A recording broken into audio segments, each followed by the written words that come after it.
ಸದ್ಗುರು ಶ್ರೀ ಶುದ್ಧ ಬ್ರಹ್ಮಣೇ ನಮಃ.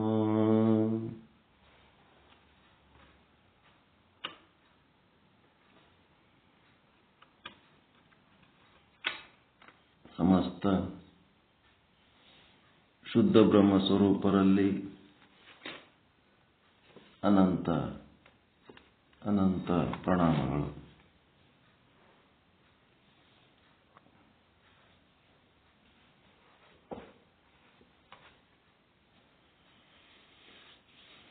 ಶಟಸ್ಥಲ ಚಕ್ರವರ್ತಿ ಚಿನ್ಮಯ ಜ್ಞಾನಿ ಮಹಾಶರಣ ಸದ್ಗುರು ಚನ್ನಬಸವೇಶ್ವರರ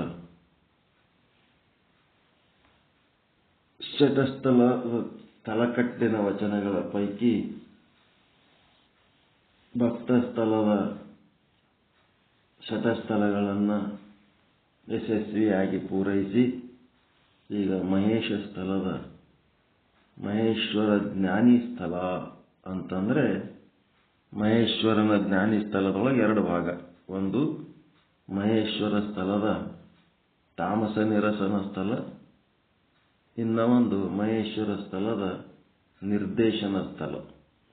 ತಾಮಸ ನಿರಸನ ಸ್ಥಳ ಅಂದ್ರೆ ಮಹೇಶ ಸ್ಥಳಕ್ಕೆ ಹೋಗ್ಬೇಕಾದ್ರೆ ಏನು ಇರಬಾರದು, ಮತ್ತೆ ಮಹೇಶ ಸ್ಥಳದಲ್ಲಿರೋನು ಏನು ಇರಬೇಕು, ಏನಿರಬಾರ್ದು, ಏನಿರಬೇಕು, ಹೆಂಗಿರಬಾರ್ದು, ಹೆಂಗಿರಬೇಕು ಅನ್ನೋಂಥದ್ದು. ಅದಕ್ಕೆ ಆರಂಭದಲ್ಲಿ ಮಹೇಶ ಸ್ಥಳಕ್ಕೆ ಬರಬೇಕಾದ್ರೆ ಏನಿರಬಾರ್ದಪ್ಪ ಅಂತಂದ್ರೆ ಅಹಂಕಾರ ಅನ್ನೋದು ಇರಬಾರ್ದು, ಮದ ಮತ್ಸರ ಅನ್ನೋದು ಇರಬಾರ್ದು ಅನ್ನೋಂಥದ್ದು ಹೇಳಿದರು. ಅಲ್ಲಿ ಭಕ್ತ ಸ್ಥಳದೊಳಗೆ ಏನು ಹೇಳಿದರು? ಗುರುಲಿಂಗ ಜಂಗಮರ, ಒಂದು ಪೂಜ್ಯನೀಯ ವಸ್ತುಗಳಿಗೆ ಶರಣಾಗತರಾಗಿ ಅಲ್ಲಿ ಅವ್ರಿಗೆ ಏನು ಹೇಳ್ತಾರ ಆಚಾರ ವಿಚಾರಗಳನ್ನು ಶ್ರವಣ ಮಾಡಿ ಅವುಗಳಂತೆ ನಡಿಬೇಕು ಅನ್ನೋಂಥದ್ದು ಅಲ್ಲಿ ಹೇಳಿದರು. ಇಲ್ಲೇನು ಮಾಡಿದರು? ಅಹಂಕಾರ, ಮದ ಮತ್ಸರ ಇರಬಾರ್ದು ಅನ್ನೋಂಥದ್ದು ಸಂದೇಶ ಕೊಡ್ತಾ ಇದ್ದಾರೆ. ಏನು ಹಿಂಗಂದ್ರ ಮದ ಅಂದ್ರೆ ಏನು? ಎಲ್ಲಿ ಮದ ಬರ್ತದ ಅಂತಂದ್ರೆ ರೊಕ್ಕ ಬರ್ತಂದ್ರೆ ಮದ ಬಂದ್ಬಿಡುತ್ತೆ. ರೊಕ್ಕ ಬಂತು, ಅದಕ್ಕೆ ಅವ್ರೇನಂತಾರೆ ಅರ್ಥ ಮದ. ದುಡ್ಡು ಆಸ್ತಿ ಸಾಕಷ್ಟು ಇತ್ತು ಅಂತಂದ್ರೆ ಅವನಿಗೆ ಸೊಕ್ಕ ಬಂದ್ಬಿಡ್ತಾನೆ. ಯಾರಿಗೆ ಸೊಕ್ಕ ಬರ್ತದ? ಜ್ಞಾನಿಗೆ ಬರ್ತದ, ಅಜ್ಞಾನಿಗೆ ಬರ್ತದ. ಸೊಕ್ಕ ಯಾರಿಗೆ ಬರ್ತದ್ರಿ? ಅಜ್ಞಾನಿಗೆ ಬರ್ತದೆ. ಅವಿವೇಕಿ ಬೇವಕೂಫ್ ಇರ್ತಾನ, ಬೇವಕೂಫ್ ಮೂರ್ಖ ಇರ್ತಾನ. ನನ್ನ ಬಳಿ ಇಷ್ಟು ದುಡ್ಡು ಅದ, ನನ್ನ ಬಳಿ ಇಷ್ಟು ಆಸ್ತಿ ಅದ ಅಂತೇಳಿ ಅವನಿಗೆ ಸೊಕ್ಕ ಬರ್ತದೆ. ಜಗ್ಗಿ ಆಸ್ತಿ ಇದ್ದವ್ರು ಸಹಿತ ವಿನಯಶೀಲ ಶ್ರೀಮಂತರದಾರ ಇಲ್ಲ? ಬೇಕಾದಷ್ಟು ಆಸ್ತಿ ಇದ್ರು ಸಹಿತ ಒಂಚೂರು ಗರ್ವ ಇರ್ಲಾರ್ದಂತ ಮಹಾತ್ಮರದಾರಲ್ರಿ ಭೂಮಿ ಮೇಲೆ. ಅದಕ್ಕೆ ಅಜ್ಞಾನಿಗಳಿಗೆ, ಅವಿವೇಕಿಗಳಿಗೆ ಏನಾಗ್ತಿರ್ತದೆ ಅಂದ್ರೆ ಈ ಆಸ್ತಿ ಪಾಸ್ತಿ ಧನ ಕನಕಾದಿಗಳ ಬಗ್ಗೆ ಅಭಿಮಾನ ಉಂಟಾಗಿ ಅವರಿಗೆ ಸೊಕ್ಕು ಬರ್ತದೆ. ಅಂತ ಸೊಕ್ಕು ಏನಾರ ಇತ್ತು ಅಂತಂದ್ರ ಅವ ಮಹೇಶ ಸ್ಥಳಕ್ಕೆ ಬರಲಿಕ್ಕೆ ನಾಲಾಯಕ ಅಂತ ಅರ್ಥಮದ. ಅದು ಅಲ್ಲದೆ ಇನ್ನೊಂದು ರೀತಿ ಅರ್ಥ ಅಂತಂದ್ರೆ ಪುರುಷಾರ್ಥ ಚತುಷ್ಟಯಗಳಲ್ಲಿ ಅರ್ಥ ಅಂತ ಬರ್ತದೆ. ಧರ್ಮ, ಅರ್ಥ, ಕಾಮ, ಮೋಕ್ಷ. ಅಲ್ಲಿ ಕೂಡ ಭಾರಿ ದೊಡ್ಡ ದೊಡ್ಡ ಗ್ರಂಥಗಳನ್ನು ಓದಿಕೊಂಡು ನನಗೆ ಬಹಳ ಪಾಂಡಿತ್ಯ ಆದ ಅಂತೇಳಿ, ಅದು ಗೊತ್ತದ ಇದು ಗೊತ್ತದ ಅಂಥೇಳಿ ಬರೀ ಪಾಂಡಿತ್ಯ ಮದ ಅದು ಒಂದಿರ್ತದ. ಅದನ್ನು ಒಂದು ಅರ್ಥ ಮದದಾಗೆ ಬರ್ತದೆ. ಯಾರು ಜ್ಞಾನಿಗಳಿರ್ತಾರ ಅವರು ಎಷ್ಟು ತಿಳ್ಕೊಂಡ್ರು ಸಹಿತ ನನಗೇನು ಗೊತ್ತಿಲ್ಲ ಅಂತಿರ್ತಾರೆ. ಯಾರು ಅಜ್ಞಾನಿಗಳಿರ್ತಾರ ಅವರು ಒಂದು ಸ್ವಲ್ಪ ತಿಳ್ಕೊಂಡ್ರು ಸಹಿತ ಏನ್ ಮಾಡ್ತಾರ? ಭಾಳ ತಿಳ್ಕೊಂಡಿವಿ ಅಂಥೇಳಿ ಎಲ್ಲಿ ವೇದಿಕೆ ಒಳಗೆ ನನಗೆ ಅವಕಾಶ ಸಿಕ್ಕರೆ ಮಾತಾಡ್ಬೇಕಂತೇಳಿ ಬಡದಾಡ್ತಿರ್ತಾರೆ. ಅವಕಾಶ ಸಿಗಲಿಲ್ಲ ಅಂತಂದ್ರೆ ನನಗೆ ಮಾತಾಡ್ಲಿಕ್ಕೆ ಅವಕಾಶ ಕೊಟ್ಟಿಲ್ಲ ಅಂತ ಸೆಟಗೋತಿರ್ತಾರೆ. ಹೀಗೆಲ್ಲ ಇರ್ತಾವ. ಏನಂತಂದ್ರೆ ಖಾಲಿ ಡಬ್ಬಗಳು ಸ್ವಲ್ಪ ಏನಾರ ಸಿಕ್ಕರೆ ಸಾಕು, ಅವು ಭಾರಿ ದೊಡ್ಡದೇನೋ ತಿಳ್ಕೊಂಡಿವ ನಂಗೆ ತಿಳ್ಕೊಂಡು ಆವಾಜ್ ಮಾಡ್ಲಿಕ್ಕೆ ಹೋಗ್ತಾವ. ಅದಕ್ಕೆ ಈ ಮದ ಇರಬಾರ್ದು. ಆವಾಜ್ ಯಾರು ಮಾಡ್ತಾರ್ರಿ? Coins make more noise, currency notes make no noise, silent. ದೊಡ್ಡ ಬೆಲೆ ಉಳ್ಳಂತ ನೋಟುಗಳು, ರೂಪಾಯಿ ನೋಟುಗಳು ಹೆಂಗಿರ್ತಾವ? ಅವು ಎಂದರೆ ಸಪ್ಪಳ ಮಾಡ್ಯಾವನ್ರಿ ಬೆಲೆ ಇರೋ ರೂಪಾಯಿ ನೋಟುಗಳು. ಸಪ್ಪಳ ಯಾವ ಮಾಡವು? ಸಪ್ಪಳ ಯಾವ? ರೂಪಾಯಿ ನೋಟುಗಳೇ ಸಪ್ಪಳ ಮಾಡವು. ಯಾವ? ಕಾಯಿನ್ಸ್, ಚಿಲ್ಲರೆ ನಾಣ್ಯಗಳು, ಕಾಯಿನ್ಸ್. ಕೇಳಿರಿಲ್ಲ ಶಬ್ದ? ಇದು ನಾಣ್ಣುಡಿ ಅದ, ಇದು ಪ್ರಾವರ್ಬ್ ಅಂತಾರ. Coins make more noise. ಚಿಲ್ಲರೆಗಳು ಬಹಳ ಬಡಿದಾಡ್ತಿರ್ತಾರ, ಆವಾಜ್ ಬಹಳ ಮಾಡ್ತಿರ್ತಾವ. ಚಿಲ್ಲರೆಗಳು ವೇದಿಕೆಗಾಗಿ ಬಡಿದಾಡೋರು ವೇದಿಕೆ ಮೇಲೆ ಮಾತನಾಡಬೇಕು, ವೇದಿಕೆ ಮೇಲೆ ಅವಕಾಶ ಸಿಗಲಿಲ್ಲ ಅಂತೇಳಿ ಆ ವೇದಿಕೆ ಮೇಲೆ ಒಂದು ಸಾರಿ ಬಹಳ ಕಂಟಿನ್ಯೂ ಹೇಳಕ್ ಹೋದ ಕೂಡ್ಲೇನೆ ಅವ್ರು ಯಾರು ಕರ್ಸ್ಯಾರ ಏನ್ ಮಾಡ್ತಾರ? ಮೊದಲ ಏನ್ ಮಾಡಿದ್ರು, ಒಂದ್ ಸ್ವಲ್ಪ ಸೂಚನೆ ಕೊಡ್ತಾರ, ಜನರಿಗೆ ಬೇಸರ ಆಗ್ಲಕತ್ತದ, ಸ್ವಲ್ಪ ಕಂಟ್ರೋಲ್ ಮಾಡ್ಕೋರಿ ಅಂದ್ರೂ ಕೇಳಲಿಲ್ಲ. ವೇದಿಕೆ ಮೇಲೆ ಹಂಗೆ ಮಂದಿ ಮುಂದೆ ಕೂತು ಮಂದಿಗೆ ಮೇಲೆ ಲಕ್ಷಣೆ ಇಲ್ಲ, ಹಂಗೆ ಹೇಳ್ಕೊತ ಆದ್ರೆ ಮತ್ತ ಅವ್ರು ಏನ್ ಮಾಡ್ತಾರ? ಬಂದ್ಕೆ ಮೈಕ್ ಕಸ್ಕೋತಾರ, ಸಾಕ್ ನಡಿ ಎಷ್ಟೊತ್ತು ಹೇಳ್ತೇನೆ ಅಂತೇಳಿ. ಒಂದು ಪ್ರಸಂಗ ಹಾಂಗ ಬರೋ ತನಕ ಬೇಸರ ಆಗಷ್ಟು ಮಾತಾಡಬಾರ್ದು. ಯಾಕಂದ್ರೆ ಅದು ವೇದಿಕೆಯ ರುಚಿನೇ ಹಂಗಿರ್ತದ. ತಲೆಯಾಗಿದ್ದೆಲ್ಲ ಹೇಳ್ಬೇಕು, ಪ್ರದರ್ಶನ ಮುಂದೆ ಕೂತವ್ರು ಕೇಳ್ತಾರೋ ಬಿಡ್ತಾರೋ, ತನಗೆ ಹೇಳ್ಬೇಕನ್ನಂತದೇ ಒಂದು ಕಡೆ ವೇದಿಕೆ ಮೇಲೆ ಹಿಂಗೆ ಮಾತಾಡೋರಿಗೆ ಮೈಕ್ ಕಸ್ಕೊಂಡ್ಬಿಟ್ರು. ಹೇಳಿ ಹೇಳಿ ಸಾಕಾಗ್ಬಿಡ್ತು. ದೊಡ್ಡವರು ಅಂತೇಳಿ ಮರ್ಯಾದೆ ಕೊಟ್ಟು ಸೂಚನೆ ಕೊಟ್ರು ಕೇಳಲೇ ಇಲ್ಲ, ಹಂಗೆ ಉದ್ದಕ್ಕೆ ಹೇಳ್ಕೊತಾದ್ರು. ಮ್ಯಾಲೆ ಬಂದು ಮೈಕ್ ಕಸ್ಕೊಂಡ್ಬಿಟ್ರು. 3 ವರ್ಷ ಅವ್ರ ಕಾರ್ಯಕ್ರಮಕ್ಕೆ ಇವ್ರು ಕರೆದ್ರೆ ಓಲೇ ಇಲ್ಲ, ಸೆಟ್ಕೊಂಡ್ರು. ಯಾಕಂದ್ರೆ ನಮ್ಮದು ಮೈಕ್ ಕಸ್ಕೊಂಡು ಅಪಮಾನ ಮಾಡ್ಯಾರ, ಅದ್ರ ಸಲುವಾಗಿ ನಾವು ಬರಂಗಿಲ್ಲ ನಿಮ್ಮ ಕಾರ್ಯಕ್ರಮಕ್ಕಂತ ಒಂದು 3 ವರ್ಷ ಸೆಟ್ಕೊಂಡು ಹೋಗೋದು ಬಿಟ್ಟಾಗ ಮತ್ತೆ ಅವ್ರು ಏನ್ ಮಾಡಿದ್ರು, ನಮಗ್ ಕರ್ಕೊಂಡು ಹೋದ್ರು. ಹಿಂಗ್ರಿ ಅಂದ್ರು. ಅವ್ರು ಬರ್ತಿದ್ರಲ್ಲಪ್ಪ ಪ್ರತಿ ಸಲ, ಮತ್ತ ನಮ್ಗೆ ಕರಿತೀರಿ ಅಂತಂದ್ರೆ ಇಲ್ರಿ, ಅವ್ರು ಬಹಳ ಉದ್ದುದ್ದು ಹೇಳಕತ್ರು. ಹಿಂಗಾಗಿ ಸೂಚನೆ ಕೊಟ್ಟರು ಕೇಳಲಿಲ್ಲ, ಮೈಕ್ ಕಸ್ಕೊಂಡ್ಬಿಟ್ಟೆವು. ಅದ್ರ ಸಲುವಾಗಿ ಅವ್ರು ಬರಲ್ಲಾಗ್ಯಾರ. ಮತ್ತೇನು ನೀವು ಬರ್ರಿ. ನಾನೊಂದು 3 ವರ್ಷ ಹೋಗಿ ಹೇಳಿ ಬಂದೆವು. 3 ವರ್ಷ ಹೇಳಿದ್ಮೇಲೆ ಮತ್ತೆ ಅವ್ರು ತಾವೇ ನಾನೇ ಬರ್ತೀನಿ ಈ ವರ್ಷ ಅಂತ ಫೋನ್ ಮಾಡಿ ಮತ್ತೆ ತಾವೇ ಚಾಲು ಮಾಡ್ಕೊಂಡ್ಬಿಟ್ರು. ಹಿಂಗಿರ್ತಾವ. ಅದಕ್ಕೇನಂದ್ರೆ ನನಗೆ ತಿಳಿದದ್ದೇ ದೊಡ್ಡ ಬ್ರಹ್ಮಜ್ಞಾನ ಅಂತೇಳಿ ಕೊರದದ್ದೇ. ಇವೆಲ್ಲ ಇರಬಾರ್ದು. ಏನು ಗೊತ್ತಿಲ್ಲ, ಯಾರಿಗೆ ಹೇಳೋ ಅವಶ್ಯಕತೆ ಇಲ್ಲ, ನಂದು ನಾ ತಿಳ್ಕೊಳ್ಳೋದೇ ಸಾಕಷ್ಟು ಆದ, ನಂದು ನಾ ಸುಧಾರಿಸ್ಕೊಳ್ಳೋದೇ ಸಾಕಷ್ಟು ಆದ ಅಂತೇಳಿ ಮಂದಿ ಸಲುವಾಗಿ ಮಾಡೋದು ಅಲ್ಲಿದು. ನಾವು ಉಣೋದ್ರ ಸಲುವಾಗಿ ಮಾಡ್ಕೊಳ್ಳೋ ಕೆಲಸ ಇದು ಇರಬಾರ್ದು. ರೊಕ್ಕದ ಸೊಕ್ಕು ಮತ್ತು ಪಾಂಡಿತ್ಯ ಮದ ಇವು ಇರಬಾರ್ದು. ಏನೆಲ್ಲ ತಿಳಿದವರು ಜ್ಞಾನಿಗಳು ಏನೆಲ್ಲ ತಿಳಿದ್ರು ತಿಳಿಲಾರ್ದಂಗಿರ್ತಾರ. ಅಜ್ಞಾನಿಗಳು ಒಂದು ಸ್ವಲ್ಪ ತಿಳಿತಂದ್ರೆ ಬಹಳ ತಿಳಿದಂಗಾಗಿ ಅದೇನ್ ಮಾಡ್ತಾರ, ಜ್ಞಾನಿಗಳಾದವರು ತಮ್ಮ ಆತ್ಮ ಸುಧಾರಣೆಗೆ ಬಳಸ್ಕೋತಾರ, ಅಜ್ಞಾನಿಗಳು ಮಂದಿಗೆ ಉಪದೇಶ ಮಾಡ್ಲಿಕ್ಕೆ ಹೋಗ್ತಾರೆ. ಇಷ್ಟೇ ಇರೋದು. ಅದಕ್ಕೆ ಅರ್ಥ ಮದ, ಮತ್ಯಾವ ಮದ? ಅಹಂಕಾರ ಮದ. ಅಹಂಕಾರ ಮದ ಅಂತಂದ್ರೆ ನಾನು ನಾನು ನಾನು ಸ್ವಲ್ಪ ಸರಿಯಪ್ಪ ಅಂದ್ರೆ ಸಾಕು. ಯಾಕ ಆ ಕಡೆ ಹೋಗಿ ಕುಂದ್ರು, ನನಗೆ ಸರಿ ಅಂತಿ. ಒಂದು ಚೂರು ಫರಕ್ಕಾದ್ರೆ ನಾನು ಅಂತ ಬರ್ತಿರ್ತ. ನಾನು ಯಾಕೆ ಸರಿಬೇಕು? ನಾನು ಯಾಕೆ ಮೊದಲು ಮಾತಾಡಿಸ್ಬೇಕು?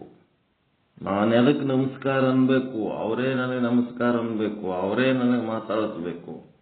ನಾನು ಯಾರ ಮನೆಗೆ ಹೋಗಲ್ಲ, ಅವರೇ ನನ್ನ ಮನೆಗೆ ಬರಬೇಕು. ಹಿಂಗೆಲ್ಲ ಒಳಗೆ ಸೊಕ್ಕು ತುಂಬಿಕೊಂಡಿರ್ತಾರೆ. ಇದು ಅಹಂಕಾರ ಮದಗಳು ಇರಬಾರದು, ನಾನು ಅನ್ನೋದು ಇರಬಾರದು. ಮತ್ತೆ ಕುಲಮದ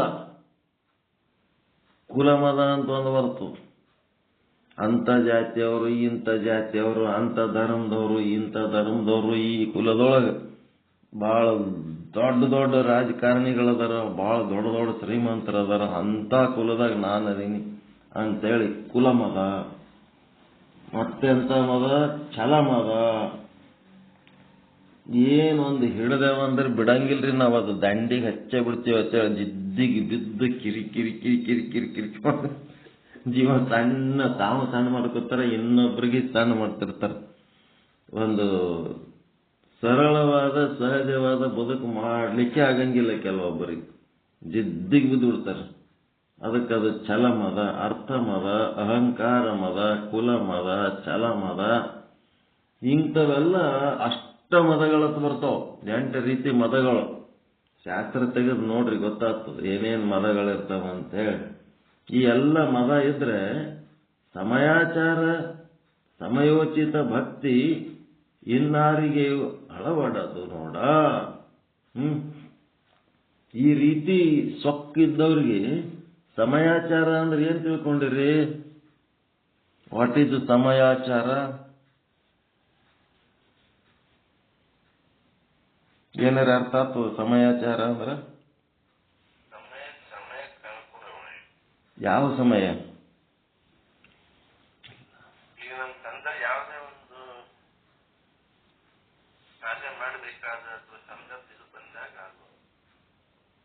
ಯಾವುದೇ ಕಾರ್ಯ ಮಾಡ್ಬೇಕಾದಂಗಲ್ರಿ, ಎಲ್ಲಾ ಕಾಲದಲ್ಲಿ. ಸಮಯಾಚಾರ ಅಂದ್ರೆ ಸದಾಚಾರ, ಸದಾಕಾಲ. ಅಲ್ಲಂ ಪ್ರಭುದೇವರು ಹೇಳ್ತಾರೆ, ಲಿಂಗ ಪೂಜೆ ಯಾವಾಗ ಮಾಡ್ಕೋಬೇಕಂತ ಕೇಳಿದಾರೆ ಒಬ್ಬರು ಶಿಷ್ಯರು. ಲಿಂಗ ಪೂಜೆ ಮಾಡ್ಕೊಳಕ್ ಸೂಕ್ತವಾದ ಸಮಯ ಯಾವಾಗಪ್ಪ ಅಂತ ಕೇಳಿದಾರೆ ಅವರು. ಅದಕ್ಕೆ ಪ್ರಭುದೇವರು ಹೇಳಿದ್ರು, ಹಗಲು ಮಾಡ್ಕೋಬೇಡ, ರಾತ್ರಿ ಮಾಡ್ಕೋಬೇಡ, ಬೆಳಿಗ್ಗೆ ಮಾಡ್ಕೋಬೇಡ, ಸಂಜೆಗೆ ಮಾಡ್ಕೋಬೇಡ. ಇವು 4 ಬಿಟ್ಟಿಗೆ ನೀ ಯಾವಾಗಾರ ಮಾಡ್ಕೋ ಅಂತ ಹೇಳಿದ್ರು.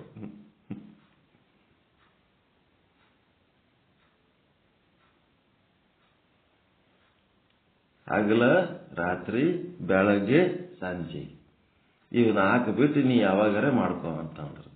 ಏನ್ ಹಿಂಗಂದ್ರ ಅಂತಂದ್ರು, ಅದಕ್ಕೆ ಟೈಮ್ ಅಲ್ಲಪ್ಪ, ಅದು ಎಲ್ಲ ಕಾಲದಲ್ಲಿ ಮಾಡ್ಕೋಬೇಕಾದ ಪೂಜೆ ಅದು, ನಿರಂತರ ನಡಿಬೇಕದ ಲಿಂಗ ಪೂಜೆ ಅಂತ ಹೇಳಿದ್ರು. ಹಂಗ ಸಮಯಾಚಾರ ವಚನ ಅದ.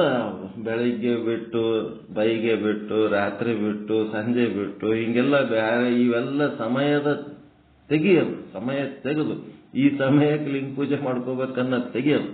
ನಿರಂತರವಾಗಿ ಲಿಂಗ ಪೂಜೆ ನಡೀತಿರ್ಬೇಕು, ನಿರಂತರವಾಗಿ ಲಿಂಗ ಪೂಜೆ ನಡೀತಿರ್ಬೇಕು. ಏನದು? ಏನಂದ್ರ ನಾವೇನು ಉಸಿರಾಡಿಸೋದು ಹೆಂಗೆ ನಾವು ಮಾಡ್ತೇವೆ? ನಿರಂತರ ಉಸಿರಾಡಿಸ್ತೇವೆ ಇಲ್ಲ? ನಿರಂತರ ಲಿಂಗ ಪೂಜೆ ಹೆಂಗ ಅಂತಂದ್ರ, ಉಸಿರಾಡಿಸ್ಲಿಕ್ಕತ್ತಿರಿಲ್ಲ ನೀವೀಗ ನಿರಂತರವಾಗಿ. ಏನು ಒಮ್ಬಿಟ್ಟು ಮತ್ತೆ ಒಂದು ಅರ್ಧ ತಾಸು ಬಿಟ್ಟು ಮತ್ತೆ ಉಸಿರಾಡಿಸ್ತೀರ? ನಿರಂತರವಾಗಿ ಉಸಿರಾಡಿಸ್ತಿರ್ತೀರಿ. ಆ ನಿರಂತರವಾಗಿ ಉಸಿರಾಡಿಸಾಗ ಯಾರು ಉಸಿರಾಡಿಸ್ತಾರ?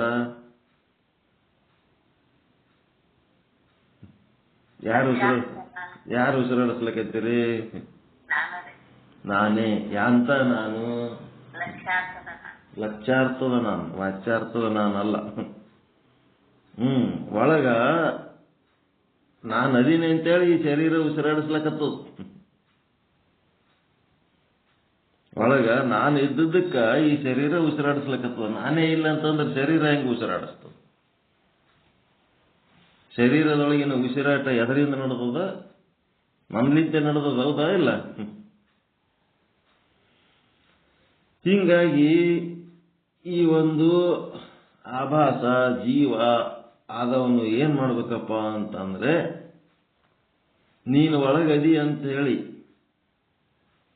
ನಾನು ಉಸಿರಾಡಿಸ್ತಾ ಇದ್ದೀನಪ್ಪ ಅಂತೇಳಿ ಪ್ರತಿ ಉಸಿರಿಗೆ ಪರಮಾತ್ಮನನ್ನು ನೆನೆಸ್ಬೇಕು. ಪ್ರತಿ ಉಸಿರಿಗೆ ಪರಮಾತ್ಮನನ್ನು ನೆನೆಸ್ಬೇಕು. ಇಲ್ಲ ನೀವು ಪ್ರತಿ ಉಸಿರು ಅಂತಂದ್ರೆ ಒಂದು 24 ತಾಸಿನಾಗ 21,600 ಸಾರಿ ಉಸಿರಾಡಿಸ್ತೀರಿ. ಏನ್ ಮಾಡ್ಬೇಕು?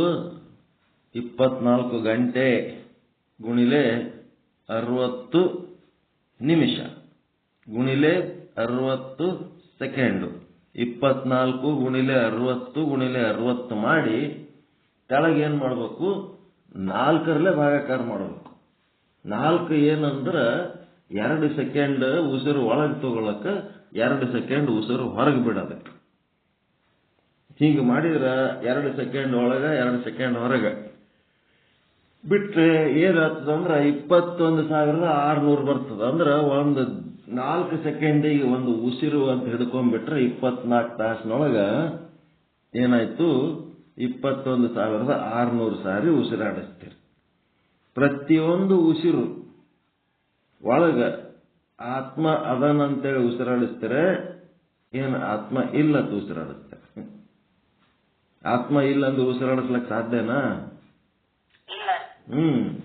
ಅದಕ್ಕೆ ನೀ ನದಿ ಅಂತೇಳಿ ಉಸಿರಾಡಿಸ್ತಿದ್ದೀನಪ್ಪ ಅಂತೇಳಿ ಆಭಾಸನಾಗಿ, ಅಥವಾ ನಾನು ನದಿನಿ ಅಂತೇಳಿ ಈ ದೇಹ ಉಸಿರಾಡಿಸ್ತಾ ಇದೆ ಅಂತೇಳಿ ಕೂಟಸ್ಥನಾಗಿ, ಎರಡು ಭಾಷೆ ಒಂದೇ. ಆಭಾಸ ಹೇಳೋದನ್ನು ಅದೇ ವಸ್ತುವನ್ನು ಕುರಿತು, ಬಸವಾದಿ ಶರಣರದು ಏನದ ಆಭಾಸ ಭಾಷೆ, ಅದು ಜೀವ ಭಾಷೆ, ಭಕ್ತರ ಭಾಷೆ. ಭಗವಂತ ನೀನು ನೀನು ನೀನು ಅಂತ ಆ ವಸ್ತುವನ್ನೇ ಕುರಿತು ಹೇಳ್ತಾರೆ. ಇಲ್ಲಿ ಭಗವದ್ಗೀತೆ ಒಳಗೆ ಕೃಷ್ಣ ಹೇಳೋದು ಮತ್ತೆ ನಮ್ಮ ಕಂಬಿ ಪ್ರಕಾಶ್ ಅವರು ನಾನತ್ವದ ಗ್ರಂಥ ಹೇಳೋದು, ಇದು ಕೂಟಸ್ಥನ ಭಾಷೆ. ಭಾಷೆ ಬೇರೆ ಬೇರೆ, ಆದರೆ ಏನದ ವಸ್ತು ಒಂದೇ. ಒಂದೇ ಸಚ್ಚಿದಾನಂದನನ್ನ ಕುರಿತು ಹೇಳುವಂತ ವಿಷಯ. ಇಲ್ಲಿ ಏನಾಯ್ತು? ವಾಚ್ಯಾರ್ಥದ ಭಾಷೆ, ಲಕ್ಷ್ಯಾರ್ಥದ ಭಾಷೆ, ಇಷ್ಟು ಹೇಳ್ಬೋದಲ್ಲ ಸರಳವಾಯ್ತು. ಬಸವಾದಿ ಶರಣರದ್ದು ಯಾವ ಭಾಷೆ? ಕೂಡಲ ಸಂಗಮನಾಥ ನೀನು ನೀನು ಅನ್ನೋದು ವಾಚ್ಯಾರ್ಥದ ಭಾಷೆ. ನೀನು ನೀನು ನೀನು ಅಂತಿರ್ತಾರೆ. ಚನ್ನಮಲ್ಲಿಕಾರ್ಜುನ ನೀನು ನೀನು ಅಂತಿರ್ತಾರೆ. ಕೃಷ್ಣ ನೀನು ಅನ್ನಂಗಿಲ್ಲ, ನಾನು ಅಂತಿರ್ತಾರೆ. ನಾನು ಅಂದ್ರೂ ಅದೇ ವಸ್ತು, ನೀನು ಅಂದ್ರೂ ಅದೇ ವಸ್ತು, ಲಕ್ಷ್ಯಾರ್ಥದ ಭಾಷೆ. ಬಸವಾದಿ ಶರಣರದ ವಾಚ್ಯಾರ್ಥದ ಭಾಷೆ ಒಳಗ ಆಭಾಸ ಯಾರನ್ನು ಕುರಿತು ಹೇಳಕತ್ತನ? ಅದೇ ಸಚ್ಚಿದಾನಂದ ಕುರಿತು ಹೇಳ್ತಾರಿಲ್ಲ, ಕೂಡಲ ಸಂಗಮನಾಥನ. ಭಾಷೆ ಬೇರೆ. ಇಲ್ಲೇನಾಯ್ತು? ಸಮಯಾಚಾರ ಅಂದ್ರ ಸದಾಕಾಲ 21,600 ಸಾರಿ ನೀವು ಆ ಪರಮಾತ್ಮನನ್ನ ನೆನೆಸಿದರೆ ಅದಕ್ಕೇನಂತಾರೆ? ಸಮಯಾಚಾರ ಅಂತಾರೆ. ಅದಕ್ಕೆ ಕಾಶಿ ಜಗದ್ಗುರುಗಳು ಏನ್ ಹೇಳ್ತಾರ? ಒಂದು ದಿವಸಕ್ಕೆ 21,600 ಸಾರಿ ಉಸಿರಾಡಿಸ್ತೀರಿ ಅಂದ್ರೆ ಅದು ಯಾರ ಅಪ್ಪಂದಪ್ಪ? ನಿಮ್ದ, ನಿಮ್ಮ ಅಪ್ಪಂದ ಉಸಿರು ಅಂತ ಕೇಳ್ತಾರ ಅವ್ರು. ಅಲ್ಲಿ ಆತ್ಮ ಅಂತೇಳಿ ನೀವು ಉಸಿರಾಡಿಸ್ತೀರಿ, ಅದಕ್ಕೆ ಆತ್ಮನನ್ನ ನೆನೆಸ್ತಿರ್ಬೇಕು. ಆಯ್ತು. ಇಲ್ಲ 21,600 ಸಾರಿ ನೆನಪು ಮಾಡ್ಕೊಳಕ್ ನಮಗೆ ಆಗಂಗಿಲ್ರಿ ಅಂತಂದ್ರೆ ಇನ್ನ ಒಂದು ಕೆಲಸ ಮಾಡ್ರಿ ಅಂದ್ರೆ ಏನು? ನಿಮಗ 24 ತಾಸಿನೊಳಗ ಎಷ್ಟು ಸಾರಿ ಪರಮಾತ್ಮನನ್ನ ನೆನೆಸ್ಲಕ್ಕಾಗ್ತದ? 24 ತಾಸಿನಾಗ ನೀವು ಎಷ್ಟು ಸಾರಿ ದೇವರಿಗೆ ನೆನೆಸ್ತೀರಿ?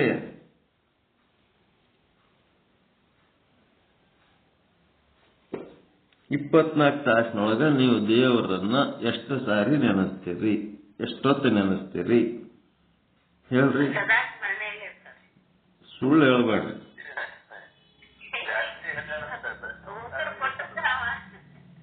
ಸುಳ್ಳು ಹೇಳ್ಬೇಡ್ರಿ.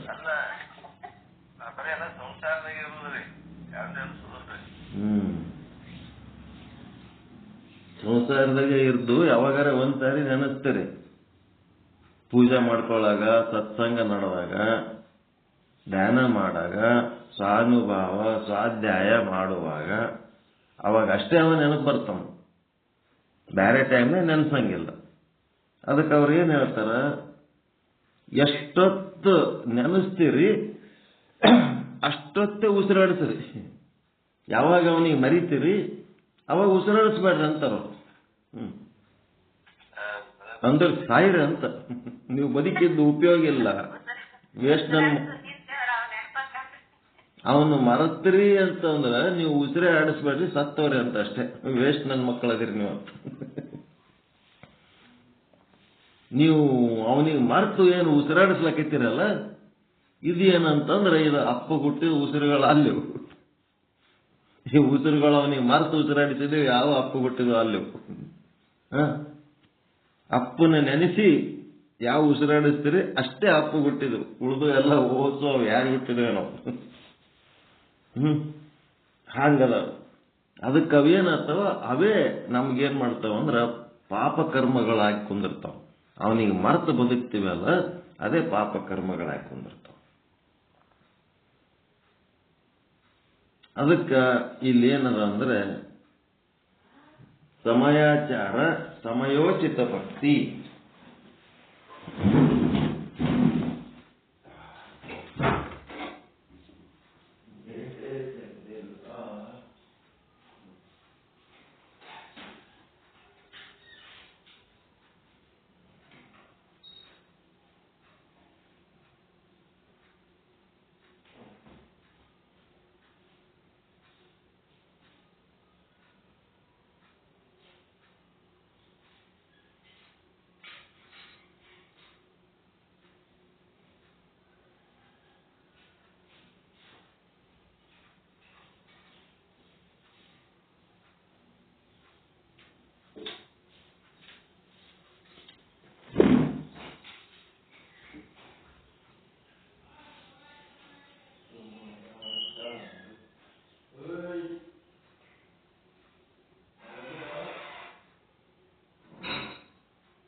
ಒಂದು ಸೆಕೆಂಡ್. ಶಿವ ಶಿವ.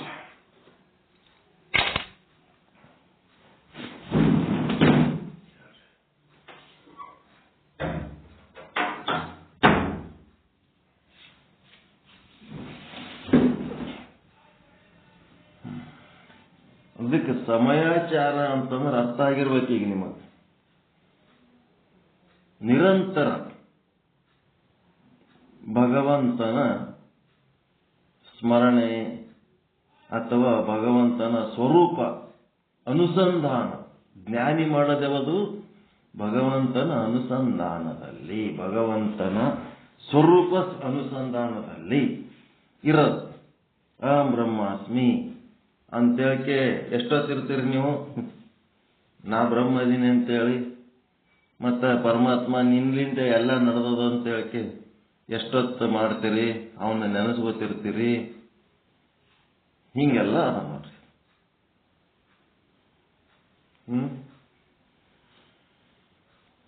ಅದಕ್ಕೆ ಅರ್ಥಮದ, ಅಹಂಕಾರಮದ, ಕುಲಮದ, ಛಲಮದ ಬಿಡದು. ಇದು ಬಿಡಂಗಿಲ್ಲ, ಇದು ಹಂಗೆ ಇರ್ತದ. ಸಮಯಾಚಾರ, ಸಮಯೋಚಿತ ಭಕ್ತಿ ಈ ನಾರಿಗೆಯೂ ಅಳವಡದು ನೋಡ. ಈ ರೀತಿ ಈ ಕುಲಮದ, ಛಲಮದ ಇವುಗಳನ್ನ ಬಿಟ್ರೆ ಸಮಯಾಚಾರ, ಸಮಯೋಚಿತ ಭಕ್ತಿ ಈ ನಾರಿಗೂ ಅಳವಡದು. ಅಂತಂದ್ರೆ ಏನಂತಂದ್ರೆ, ನೀವು ನಿರಂತರವಾಗಿ ಭಗವಂತನ ನಾಮಸ್ಮರಣೆಯಲ್ಲಿ ಇದ್ರೆ, ಅನುಸಂಧಾನದಲ್ಲಿದ್ರೆ, ಆ ಭಗವಂತನ ಬಾಣ ಬ್ರಹ್ಮ ಬಾಣದಲ್ಲಿ ಇದ್ರೆ ಅಂಥವ್ರಿಗೆ ಮಾತ್ರ ಇವು ಬಿಡ್ಲಕ್ ಸಾಧ್ಯ ಆದ. ಇವು ಬಿಡು ಅಂತಂದ್ರೆ ಸುಮ್ಮನೆ ಬಿಡು ಅಂದ್ರೆ ಹೆಂಗ್ ಬಿಡ್ತದ? ಸುಮ್ಮನೆ ಬಿಡು ಅಂದ್ರೆ ಬಿಡಂಗಿಲ್ಲ. ನೀವು ಖಾಲಿ ಕುಂತ್ರಿ ಅವು ಬರ್ತಾವ. ನೀವು ಮನಸ್ಸಿಗೆ ಒಂದೇನಾದ್ರೂ ಕೆಲಸ ಕೊಟ್ರೆ ಅವು ಏನ್ ಮಾಡ್ತಾವ? ಈ ಸದಾಚಾರದಾಗ ಮುಳುಗಿದಾಗ ಅಹಂಕಾರ ಬರ್ತದೇನಲ್ಲಿ.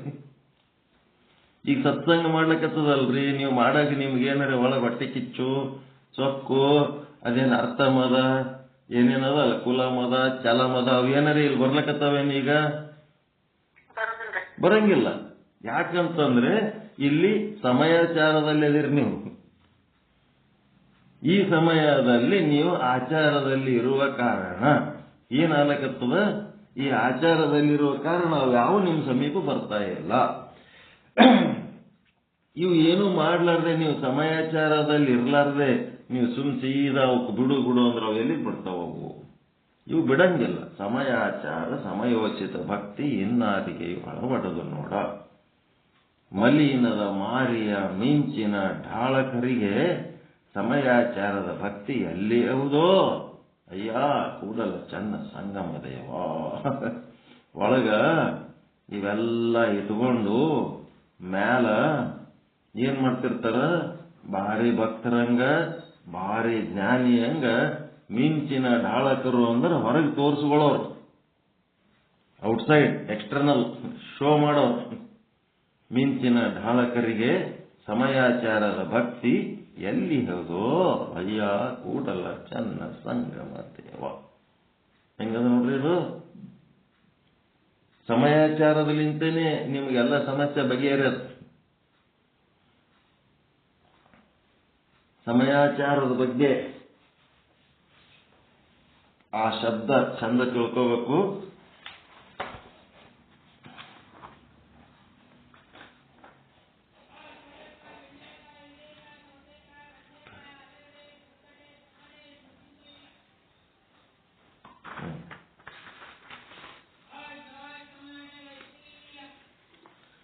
ಸಮಯ ಗುರು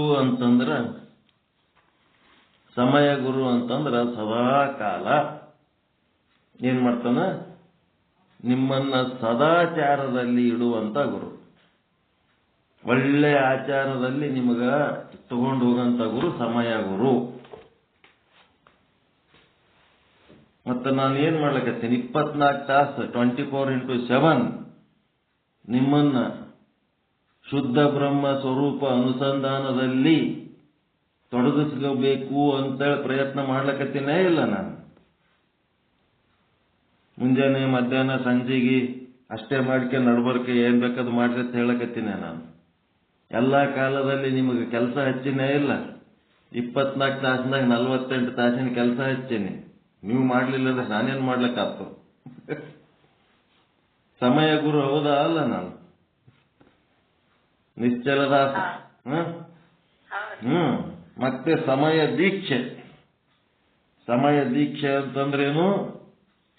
ಹಿಂದೆ ನೀವು ಏನೇನು ಮಾಡ್ತಿದ್ರೋ, ಯಾರ್ಯಾರು ಮಾತು ಕೇಳಿರೋ, ಯಾರ್ಯಾರು ಬುಕ್ಗಳು ಓದಿರೋ, ಯಾರ್ಯಾರಿಗೆ ನೀವು ಪಾಲಿಸಿರೋ, ಹೆಂಗ್ ನೀವು ಆಚಾರ ಮಾಡಿರೋ ಬಿಟ್ಟಿರೋ ಅದೆಲ್ಲ ಗೊತ್ತಿಲ್ಲ. ಇನ್ನ ಮುಂದೆ ನಿರಂತರವಾಗಿ ಇಲ್ಲಿ ನಮ್ಮ ಜೊತೆಗೆ ಸಾಧನೆ ನೀವು ಮಾಡ್ತಾ ಇನ್ನು ಮುಂದೆ ನಿಮ್ಮ ಸಮಯ ಎಲ್ಲ ಯಾರಿಗೆ ಕೊಡಬೇಕು? ಸ್ವರೂಪ ಅನುಸಂಧಾನಕ್ಕೆ ಕೊಡ್ಬೇಕು. ನಿಮ್ಮ ಬ್ರಹ್ಮ ಸ್ವರೂಪ ಅನುಸಂಧಾನಕ್ಕೆ ಕೊಡ್ಬೇಕು. ನನಗೆ ಕೊಡುವಂತ ಕೇಳ್ತಾ ಇಲ್ಲ. ನಿಮ್ಮ ಬ್ರಹ್ಮ ಸ್ವರೂಪದ ಅನುಸಂಧಾನಕ್ಕೆ ಕೊಡ್ಬೇಕು. ನಿಮ್ಮ ಸ್ವರೂಪ ನೀವು ತಿಳ್ಕೊಳಕ್, ನಿಮ್ಮನ್ನು ನೀವು ಅರಿಯುವುದಕ್ಕೆ ಕೊಡ್ಬೇಕು. ಇದೆ ಸಮಯ ದೀಕ್ಷೆ. ಇಲ್ಲಿ ತನಕ ನೀವೇನ್ ಮಾಡಿರಿ? ಯಾರ್ಯಾರನ್ನೂ ಅರಿಲಕ್ ಹೋಗಿರಿ, ಏನೇನೋ ಅರಿಲಕ್ ಹೋಗಿರಿ, ಏನೇನೋ ಮಾಡ್ಕೊತೋಗಿರಿ. ಏನು ಮಾಡೋದ್ ಬೇಕಾಗಿಲ್ಲ. ನಿಮ್ಮ ಸ್ವರೂಪದ ಅನುಸಂಧಾನಕ್ಕಾಗಿ ನೀವು ಸಮಯ ಕೊಡಬೇಕು. ಇದು ಸಮಯ ದೀಕ್ಷೆ. ಸಮಯ ಪ್ರಸಾದ ಅಂತಂದ್ರೆ ಪ್ರತಿ ಕ್ಷಣನೂ ನಿಮಗ ಒಂದೊಂದು ಭೋಗ ಬರ್ತಿರ್ತವೆ. ಉಸಿರಾಟದ ಭೋಗ ಇರ್ಬೋದು, ಒಂದು ಗುಟ್ಟಕ್ಕೆ ನೀರು ಕುಡಿತಿರ್ಬೋದು, ಒಂದಿಷ್ಟು ಪ್ರಸಾದ ಸ್ವೀಕರಿಸ್ತಾ ಇರ್ಬೋದು, ಏನರೇ ಸ್ನ್ಯಾಕ್ಸ್ ತಿಂತಿರ್ಬೋದು, ಏನರೇ ಸುಖ ದುಃಖಗಳಾತಿರ್ಬೋದು, ನಿಮ್ಗೆ ಯಾರ್ಯಾರೇ ಬಂದು ಬೈತಿರ್ಬೋದು, ನಿಮ್ಗೆ ಯಾರ್ಯಾರೇ ಹೊಗಳ್ತಿರ್ಬೋದು, ನಿಮ್ಗೆ ಏನೇನೋ ಆತಿರ್ತಾವಲ್ಲ, ಅವೆಲ್ಲಾನು ಎದ್ರ ಪ್ರಸಾದ? ಈಶ್ವರನ ಪ್ರಸಾದ. ನಿಮ್ಮ ಕರ್ಮ ಭೋಗಗಳಿಗೆ ತಕ್ಕಂತೆ ಇವು ಆಗ್ಬೇಕಾಗ್ಯವ, ಆಲಕತ್ತವ ಅಂತೇಳಿ ಅದಕ್ಕೆ ಸಮಯ ಪ್ರಸಾದ. ಏನೇನು ಬರ್ತಾವ ಅವೆಲ್ಲ ಓಟು ಪರಮಾತ್ಮನ ಪ್ರಸಾದ. ನನ್ನ ಕರ್ಮ ಭೋಗಕ್ಕೆ ತಕ್ಕಂತೆ ಇದು ಬೆಲೆ ನಾ ಕಟ್ಟಲೇಬೇಕು ಅಂಥೇಳಿ ಅದು ಸಮಯ ಪ್ರಸಾದ. ಸ್ವೀಕಾರ ಮಾಡೋದು, ಸ್ವೀಕಾರ ಏನ್ ಬಂದದ್ದು ಸ್ವೀಕಾರ ಮಾಡೋದು ಸಮಯ ಪ್ರಸಾದ.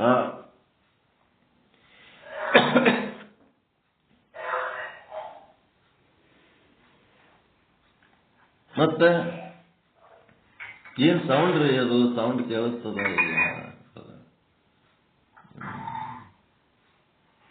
ಮ್ಯೂಟ್ ಮಾಡ್ಕೊಳ್ಳಲ್ಲ ಇನ್ನೊಬ್ರು.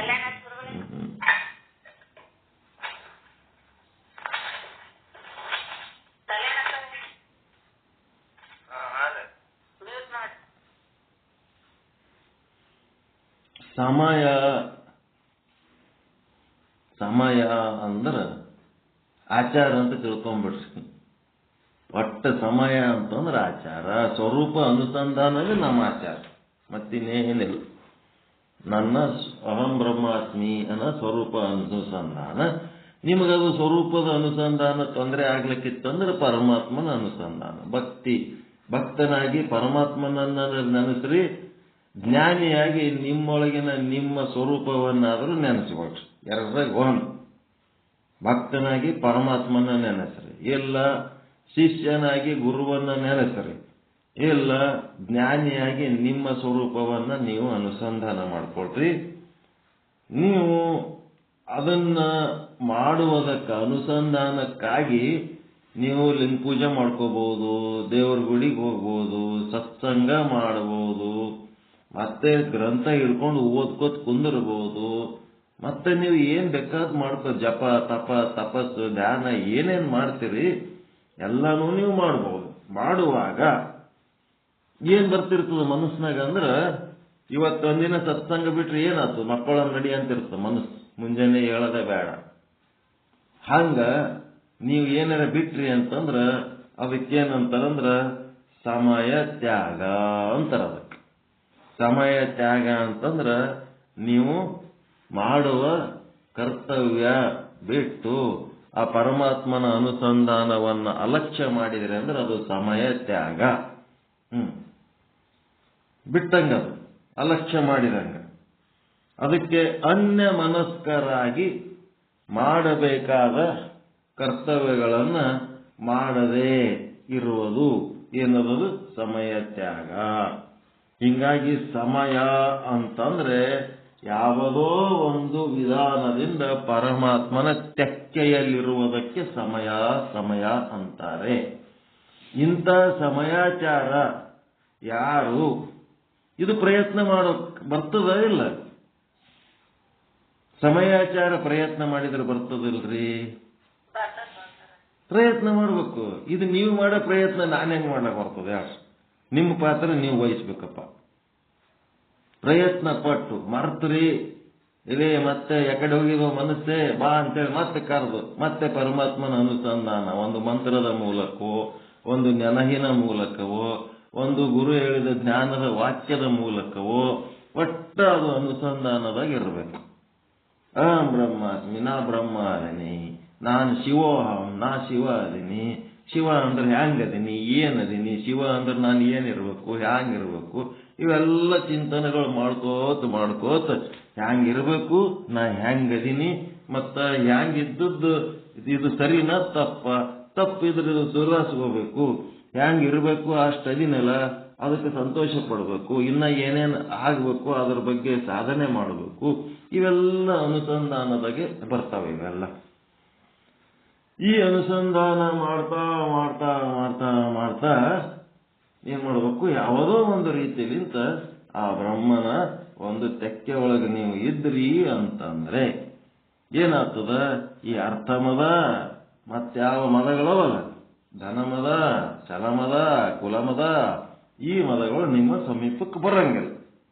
ನೀವು ಈ ಸಾಧನೆ ಮಾಡ್ಲಾರ್ದೆ ನೀವು ಸೀದಾ ಅವು ಹಂಗೆ ಬಿಡಬೇಕು ಅಂದ್ರೆ ಅವು ಎಂದು ಬಿಡಂಗಿಲ್ಲ. ಅವು ಬಿಡಂಗಿಲ್ಲ ಅಂತ ಹೇಳ್ತಾರೆ ಅವರು.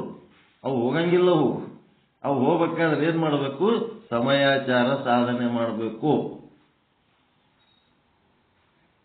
ಇದೇನ್ ಮಾರ್ಗದರ್ಶನ ಒಳ್ಳೇದ ಉಪಯೋಗ ಆಗ್ತದದು? ನಿಮ್ಗೆ ಹೊಟ್ಟೆ ಕಿಚ್ಚು ಮತ್ತ ಗರ್ವ ಅಹಂಕಾರ ಬರ್ಲಕತ್ತದ ಅಂತಂದ್ರೆ ನೀವೇನ್ ತಿಳ್ಕೋಬೇಕು, ನಾ ಸಮಯಾಚಾರದಲ್ಲಿ ಲೋಪ ಮಾಡಿದ್ದಕ್ಕೆ ಇವು ಬರ್ಲಕತ್ತವ. ಬಾಗ್ಲ ಕೊಂಡಿ ಹಾಕೋದು ಮರ್ತದಕ್ಕ ಕಳ್ಳ ಬಂದ, ಮನ್ಯಾಗ ನಾಯಿ ಹೊಕ್ಕತು. ಯಾಕೆ ಹೊಕ್ತು? ಬಾಗ್ಲ ಕೊಂಡಿ ಹಾಕೋದು ಮರ್ತದಕ್ಕ. ಬಾಗ್ಲ ಕೊಂಡಿ ಹಾಕಿದ್ರಿ ಅಂದ್ರ ನಾಯಿ ಹೆಂಗ್ ಬರ್ತದ ಒಳಗ? ಹಂಗ ಇವೇನದ ಅಂದ್ರ ಸಮಯಾಚಾರ ಅಂದ್ರ ಇವಕ್ಕ ಭದ್ರತೆ. ನೀವು ಭದ್ರವಾಗಿದ್ರೆ ಅವ್ಯಾಕೆ ಬರ್ತಾವಂತ. ಇದು ಅನುಭವ ಅಮೃತ ಹೌದಲ್ಲ? ಅನುಭವದ ಮಾತುಗಳಿವೆಲ್ಲ. ಸುಮ್ಮನೆ ವೇದಿಕೆಗೆ ಹೇಳಿದ್ರೆ ನಡೆಯಂಗಿಲ್ಲ, ಅನುಭವದಿಂದ ಹೋಗ್ಬೇಕಾಗ್ತದೆ. ಅನುಭವಿಸ್ಲಿಲ್ಲ ಅಂತಂದ್ರ ಏನ್ ಸಾಧಿಸಿ ಏನು ಉಪಯೋಗ?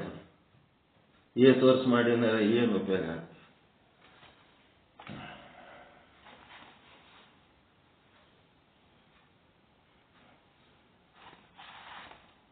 ಯಾವಾಗ ಮನಸ್ಸು ಅನ್ಯ ಮನಸ್ಕವಾಗಿ ಲೌಕಿಕ ವಿಷಯಗಳಲ್ಲಿ ತೊಡಗಿ ಏನ್ ಮಾಡ್ಲಕ್ಕತ್ತದ? ಚಿಂತಾಕ್ರಾಂತವಾಯ್ತು. ಚಿಂತನೆ ಮಾಡಬೇಕು, ಈ ಸಂಸಾರ ಹೆಂಗಾದ್ರೆ ಸುಧಾರಣೆ ಆಗ್ತದ, ಅದರ ಎಜುಕೇಶನ್ ಬಗ್ಗೆ, ಆ ಮಕ್ಕಳ ಜಾಬಿನ ಬಗ್ಗೆ, ಆ ಮಕ್ಕಳ ಒಂದು ಸಂಪಾದನೆಯ ಬಗ್ಗೆ, ಆ ಮಕ್ಕಳ ಮದುವೆ ಮುಂಜುವಿಗಳ ಬಗ್ಗೆ ಚಿಂತನೆ ಮಾಡಬೇಕು. ಚಿಂತನೆ ಮಾಡೋದು ಬಿಟ್ಟು ಅಲ್ಲಿ ಉಂಟಾದ ಸಮಸ್ಯೆಗಳ ಬಗ್ಗೆ ಚಿಂತೆ ಮಾಡ್ಲಕ್ಕೆ ಹೋಗ್ತೀವಲ್ಲ, ಆ ಚಿಂತೆ ದುಃಖ ಭಯ. ಆ ಚಿಂತನ ಅಂದ್ರ ಆ ಸಮಸ್ಯೆಯಿಂದ ಪಾರಾಗೋದಕ್ಕ ಏನ್ ಮಾಡೋದು? ವಿಚಾರ ಮಾಡೋದಕ್ಕೆ ಚಿಂತನ ಅಂತಾರೆ. ಅಯ್ಯೋ ಹಿಂಗಾಗಬಾರ್ದಾಗಿತ್ತು, ಹಿಂಗಾಯ್ತಲ್ಲ, ಏನ್ ಪಾಪ ಮಾಡಿನೋ, ಏನ್ ಕರ್ಮ ಮಾಡಿ ಗೋಳಾಡ್ತಾರ ನೋಡ್ರಿ. ಚಿಂತ ದುಃಖ ಭಯ ಇವು ಏನದವಲ್ಲ, ಇವು ಆದ ಹೊತ್ನಾಗ ಏನ್ ತಿಳ್ಕೋಬೇಕು? ನಾನು ಸಮಯಾಚಾರದಿಂದ ಪಲ್ಲಟಗೊಂಡದ್ದಕ್ಕ ಈ ಚಿಂತೆ ಬಂದದ, ನಾನು ಮತ್ತೆ ಸಮಯಾಚಾರದಲ್ಲಿ ತೊಡಗಿದ್ದೀನಿ ಅಂದ್ರೆ ಇವೆಲ್ಲ ಮತ್ತೆ ದೂರ ಆಗ್ತವ ಅಂತೇಳಿ ಯಾರು ಸಮಯಾಚಾರದಾಗ ತೊಡಗಿರ್ತಾರ ಆವಾಗ ಈಶ್ವರ ಏನ್ ಮಾಡ್ತಾನ? ಅವರ ಎಲ್ಲ ಭಾರಗಳು ತಾನು ಹೊತ್ಕೊಂಡು ಆ ಕೆಲಸಗಳನ್ನೆಲ್ಲ ಅವ ಏನ್ ಮಾಡ್ತಾನ? ಸಕ್ಸಸ್ ಮಾಡ್ತಾನ ಅಷ್ಟೇ. ಸಮಯಾಚಾರ ಇಲ್ಲದಕ್ಕ ತಾವು ಮಾಡ್ಕೊಳಕತ್ತಾರ ಅಂತ ಮಾಡ್ಕೊಳ್ಳಿ ಬಿಡಪ್ಪ ಅಂಥೇಳಿ ಅವ್ರಿಗೆ ಸಡ್ಲ ಬಿಡ್ತಾನ. ನಮ್ಮ ಕೆಲಸ ನಾವು ಮಾಡ್ಕೊಳಕ್ ಹೋದೇವ ಅಂದ್ರೆ ಕೆಲವೊಂದು ಸಕ್ಸಸ್ ಆಗ್ತಾವ, ಕೆಲವೊಂದು ಫೇಲ್ ಆಗ್ತಾವ, ಕೆಲವೊಂದು ತ್ರಾಸ ಕೊಡ್ತಾವ, ಕೆಲವೊಂದು ಹಿತ ಆಗ್ತಾವ. ಆದ್ರೆ ನಮಗ ಒಂದೇ ಒಂದು ಎಲ್ಲ 1000 ಕೆಲಸ ಮಾಡೋದ್ರ ಬದಲಿ ಒಂದು ಸಮಯಾಚಾರದಲ್ಲಿ ನಾವು ತೊಡಗಿದೆವು ಅಂತಂದ್ರೆ ಉಳಿದದ್ದೆಲ್ಲ ತಾನೇ ಸುರಕ್ಷಿತವಾಗಿ ಪಾರಾಕೋತ್ ಹೋಗ್ತಾ ಇರ್ತವೆ. ಅದ್ರಾಗೇನು ಮುಲಾಜಿನೇ ಇಲ್ಲ. ಅದಕ್ಕೆಲ್ಲ ಈಶ್ವರ ಹಿಂದೆ ಬೆನ್ನಿಂದ ಇರ್ತಾನೆ. ಪ್ರತಿ ಸಲ ಏನಾರ ಸಮಸ್ಯೆ ಬಂದ ಹೊತ್ನಾಗ ನಿಮಗ ಕೊನೆ ಚಿಂತೆ ಮಾಡಿ ಒಂದು ಅರ್ಧ ತಾಸು ಚಿಂತೆ ಆದ್ಮೇಲೆ ಲಾಸ್ಟಿಗಾರ ಬರ್ಬೇಕಲ್ಲ ಒಂದಿಟ್ಟು, ಏನು ಇದು ಈಶ್ವರನ ಜಗತ್ತು, ಇದು ಈಶ್ವರನ ಒಂದು ವ್ಯವಸ್ಥೆ, ಅವನ ವ್ಯವಸ್ಥೆ, ಅವ ಏನ್ ಮಾಡ್ಕೋತಾನ ಎಲ್ಲ ಈಶೆ ಛೇ ನಮ್ದೇನದ ಇದ್ರೊಳಗ ಅಂತ ಹೇಳಿಕೆ ಒಂದು ನಿರ್ಣಯಕ್ಕೆ ಬರ್ಬೇಕು. ಎಲ್ಲದಕ್ಕಿಂತ ಮೊದಲು ಭಕ್ತು ಅದು ಬಂದ್ರೆ ಬಹಳ ಚಲೋ. ಈಶ್ವರನ ಜಗತ್ತು, ಈಶ್ವರನ ಇಚ್ಛೆ ಅಂತ ಇದು ನಡೀತದ, ಅಲ್ಲಿ ನಮ್ದು ಏನಾದರೂ ಸಹಕಾರ ಮಾಡಬೇಕೇನು ಅಂತೇಳಿ ನಮ್ಮ ಸಹಕಾರಕ್ಕಾಗಿ ನಾವು ನೋಡ್ಬೇಕೆ ಹೊರತು ನಾವೇ ಮಾಡ್ಲಕತ್ತೀವಿ ಅಂತೇಳಿ ಅಲ್ಲಿ ಹೋಗಂಗಿಲ್ಲ.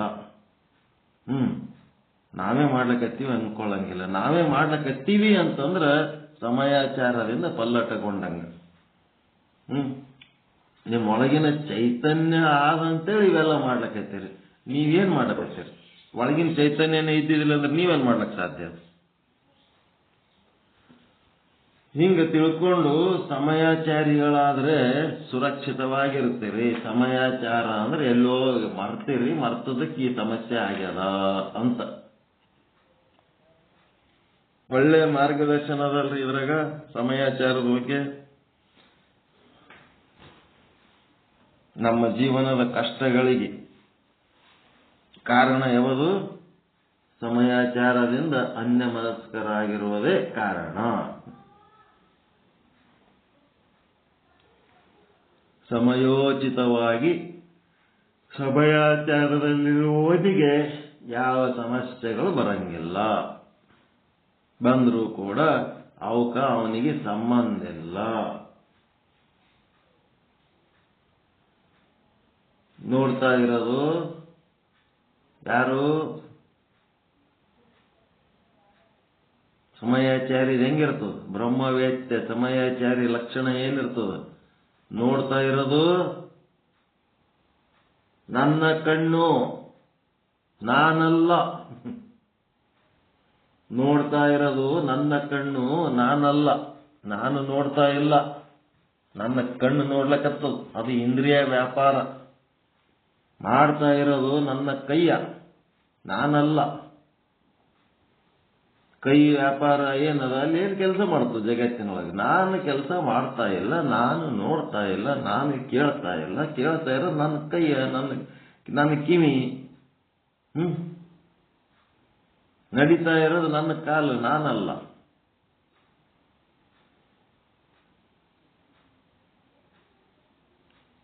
ಈಗ ಲೈಟಿನ ಬೆಳಕಿನಾಗ ಎಲ್ಲರೂ ಕೆಲಸ ಮಾಡ್ಲಕತ್ತಾರ. ಮನ್ಯಾಗ 108 ಕೆಲಸ ಮಾಡ್ಲಕತ್ತಾರ. ಓದೋರು ಓದ್ತಾರೆ, ಬರೆಯೋರು ಬರ್ತಾರೆ, ಅಡಿಗೆ ಮಾಡೋರು ಅಡಿಗೆ ಮಾಡ್ತಿರ್ತಾರೆ, ಮತ್ತಿನ್ನೇನೇನೋ ಮಾಡ್ತಿರ್ತಾರೆ. ಏನು ಅವ್ರ ಸಲುವಾಗಿ ಅವ್ರು ಮಾಡ್ಕೊಳಕತ್ತಾರ? ಹೌದಾ? ಇಲ್ಲ. ಲೈಟಿನ ಸಲುವಾಗಿ ಯಾರು ಮಾಡ್ಲಕತ್ತಾರೇನು? ಲೈಟ್ ಏನಾರ ಕೆಲಸ ಮಾಡ್ಲಕತ್ತದೇನು? ದೀಪದ ಬೆಳಕದ ಅಲ್ರಿ, ಆ ಬೆಳಕು ಬಂದಕ್ಕೆ ಏನಾರ ಕೆಲಸ ಮಾಡ್ಲಕತ್ತದೇನು? ಆ ಬೆಳಕಿನಾಗ ಎಲ್ಲರೂ ತಮ್ಮ ಕೆಲಸ ತಾವು ಮಾಡ್ಕೊಳಕತ್ತಾರ. ಮತ್ತ ಬೆಳಕಿನ ಸಲುವಾಗಿ ಏನ್ರಿ ಕೆಲಸ ಮಾಡ್ಲಕತ್ತಾರೇನು? ಯಾರೇ ತಮ್ಮ ಸಲುವಾಗಿ ತಾವು ಮಾಡ್ಕೊಳಕತ್ತಾರ? ಇಲ್ಲ. ಅರ್ಥ ಆಗ್ಲಕತ್ತದ? ಲಕ್ಷ್ಯಾರ್ಥದ ನಾನು ಅಂದ್ರ ದೀಪದ ಬೆಳಕು, ಲೈಟ್ ಇದ್ದಂಗ. ಇಂದ್ರಿಯಗಳೇನದವ ಆ ಕೆಲಸ ಮಾಡೋ ಜೀವಿಗಳಿದ್ದಂಗ. ಆ ಜೀವಿಗಳು ಮಾಡೋ ಕೆಲಸಕ್ಕ ಲೈಟಿಗೆ ಏನ್ರಿ ಸಂಬಂಧ ಅದ ಏನು? ಆ ಲೈಟ್ ಮಾಡ್ಲಕತ್ತದ ಏನ್ ಕೆಲಸ? ಸೂರ್ಯ ಏನಾರ ಕೆಲಸ ಮಾಡ್ಲಕತ್ತಾನೇನ್ ಜಗತ್ನಾಗ? ಎಲ್ಲ ಜೀವಿಗಳು ಮಾಡ್ಲಕತ್ತಾರ. ಯಾರ ಸಲ? ತಮ್ಮ ಸಲ ತಾವು ಮಾಡ್ಕೊಳಕತ್ತಾರ. ಏನ್ ಸೂರ್ಯನ ಸಲುವಾಗಿ ಮಾಡ್ಲಕತ್ತಾರೇನು ಯಾರದ? ಹಂಗ ನಮ್ಮ ವ್ಯಕ್ತಿತ್ವ ಏನಾಗಬೇಕಂದ್ರ ಆ ಜಗತ್ತಿನಾಗ ನಡೆಯುವ ಕೆಲಸಗಳಲ್ಲಿ ನಮ್ಮದು ಯಾವುದೂ ವ್ಯವಹಾರ ಇಲ್ಲ. ಅದರ ಜೊತೆಗೆ ಕಣ್ಣು, ಕಿವಿ, ಮೂಗು, ನಾಲಿಗೆ, ಚರ್ಮ, ಅವು ಇಂದ್ರಿಯಗಳು ತಮ್ಮ ವ್ಯಾಪಾರ ತಾವು ಮಾಡ್ಲಕತ್ತಾವ. ಅವು ಯಾವ ವ್ಯಾಪಾರಗಳು ನನಗೆ ಸಂಬಂಧ ಇಲ್ಲ. ನಮ್ಮದು ಅಜ್ಞಾನದ ಕಾರಣ ನಮ್ಮ ಸ್ವರೂಪದ ಬಗ್ಗೆ ನಮಗೆ ಮರವಾಗಿದ್ದಕ್ಕ ಏನಾಗ್ಯಾನಂದ್ರೆ ಅಲ್ಲಿ ನೋಡ್ತಾ ಇರೋವನು ನಾನೇ, ಕೇಳ್ತಾ ಇರೋವನು ನಾನೇ, ಹೋಗ್ತಾ ಇರೋವನು ನಾನೇ, ಬರ್ತಾ ಇರೋವನು ನಾನೇ ಅಂತೇಳಿ ಅಜ್ಞಾನ ಉಂಟಾಗಿ ನಮಗೇನಾಗ್ಯದಂದ್ರೆ ಪಾಪ ಪುಣ್ಯದ ಲೇಪ, ಸುಖ ದುಃಖಗಳ ಭೋಗ ಇವು ನಮಗ ಅಂಟುಗೊಳಕತ್ತಾವ. ಹೆಂಗದ ನೋಡ್ರಿ. ಸ್ವಲ್ಪ ದಾರಿ ಸಿಕ್ತಾ? ದಾರಿ ಮಾಡ್ಕೊಂಡು ಸ್ವರೂಪಕ್ಕೆ ಹೋಲಕ್ಕ ದಾರಿ ಸಿಕ್ತಾ? ಇನ್ನ ಸಿಕ್ಕಿಲ್ಲ.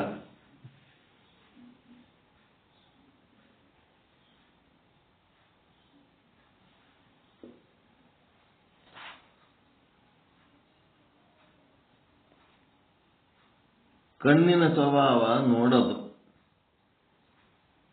ಅದು ಏನ್ ಮಾಡ್ತದ? ಕಣ್ಣಿಗೆ ಬಟ್ಟಿ ಕಟ್ಟಿಬಿಟ್ರೆ ಚೀರ್ಲ ಕಟ್ಟಿಬಿಡ್ತದ. ತೆರೀರಿ ಏನಾರು ನೋಡ್ತೀನಿ ಅಂತ. ಅದು ಎದ್ರ ಸಲುವಾಗಿ ನೋಡ್ಲಕತ್ತದ? ತನ್ನ ಸಲುವಾಗಿ ತಾನು ನೋಡ್ಲಕತ್ತದ. ಅದ್ರ ಕೆಲಸ ಅದು ಮಾಡ್ಲಕತ್ತದ.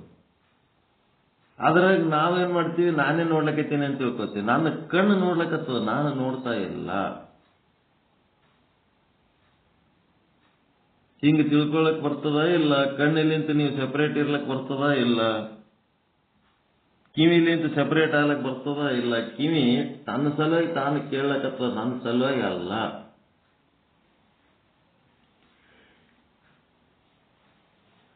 ನನಗೇನು ಕೇಳೋದು ಬೇಕಾಗಿಲ್ಲ.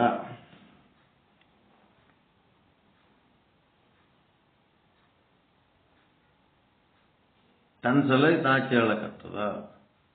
ಅದು ಕೇಳಿದ ವಿಷಯ ನನಗೆ ಸಂಬಂಧ ಇಲ್ಲ, ಅದು ಲೌಕಿಕ ವ್ಯವಹಾರ ಅಲ್ಲೇ, ಲೋಕದ ವ್ಯಾಪಾರ ಅದಷ್ಟೇ. ಕಣ್ಣ, ಕಿವಿ, ಕೇಳಿದ್ದು, ನೋಡಿದ್ದು, ಮತ್ತು ಕೈ ಕಾಲುಗಳು ಕೆಲಸ ಮಾಡ್ತಿರ್ತಾವ. ಆ ಇಂದ್ರಿಯಗಳು ಅವು ಅವ್ರದಾಗ ಮಾಡ್ತಿರ್ತಾವ. ನಮ್ದು ಏನದೋದ್ರಾಗ ಅಂತೇಳಿ ಈ ಇಂದ್ರಿಯ ವ್ಯಾಪಾರದಿಂದ ಭಿನ್ನ ಆಗ್ಬೇಕು. ಭಿನ್ನ ಆಗ್ಬೇಕಾದ್ರೆ ಸಮಯಾಚಾರಿ ಆಗ್ಬೇಕಪ್ಪ. ಸಮಯಾಚಾರಿ ಆಗ್ಲಾರ್ದೆ ನಾ ಹಂಗೆ ಭಿನ್ನ ಆಗ್ತೀನಿ ಅಂದ್ರೆ ಯಾಂದು ಸಾಧ್ಯ ಇಲ್ಲ. ಅದಕ್ಕೆ ಒಂದಿಲ್ಲ ಏನೋ ಒಂದು ಕೆಲಸ ಕೊಟ್ರೆ ಅದು ಬೀಳ್ತ ಆಗ್ತದೆ. ಇಲ್ಲ ಅಂತಂದ್ರೆ ಅದ್ರಾಗೆ ಮುನಿಗಿ ಹೊಲ್ಸಾತ. ಅನಾಚಾರಿ, ದುರಾಚಾರಿ ಆತ. ನೆಕ್ಸ್ಟ್ ವಿಚಾರ ಸಾಗರಕ್ಕೆ ಬರ್ತೀರಿ. ಶ್ರೀ ವಿಚಾರ ಸಾಗರ ಸಾಧು ನಿಶ್ಚಲ್ ದಾಸ್ಜಿಯವರ ಕೃತಿ. ಯಾರು ಲಿಂಕ್ನಾಗ ಅದಿರ ಏನೆಲ್ಲ ಬಿಟ್ಟು ಹೋಗ್ಬಿಟ್ರಿ. ಯಾಕಂದ್ರೆ ಇಲ್ಲಿ ನೋಡಿದ್ರೆ 10 ಮಂದಿ 15 ಮಂದಿ ಕಾಣ್ತೀರಿ, ಮಾತಾಡ್ತಿದ್ರೆ ಒಬ್ರು ಮಾತಾಡೋರು ಇಲ್ಲಿರ. ಏನು ರೆಸ್ಪಾನ್ಸೇ ಇಲ್ಲ.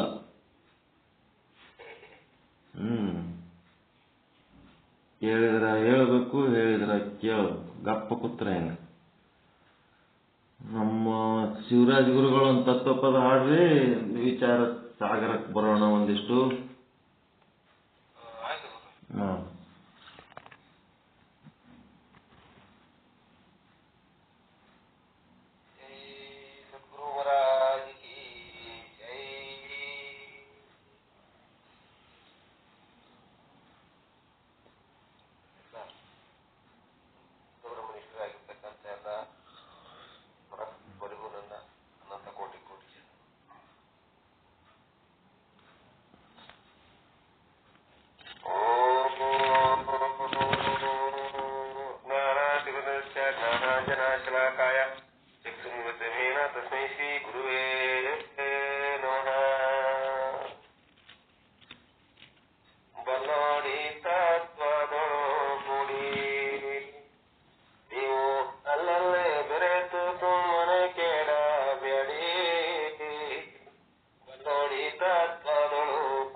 ಕಂಡವರೇನಿಲ್ಲ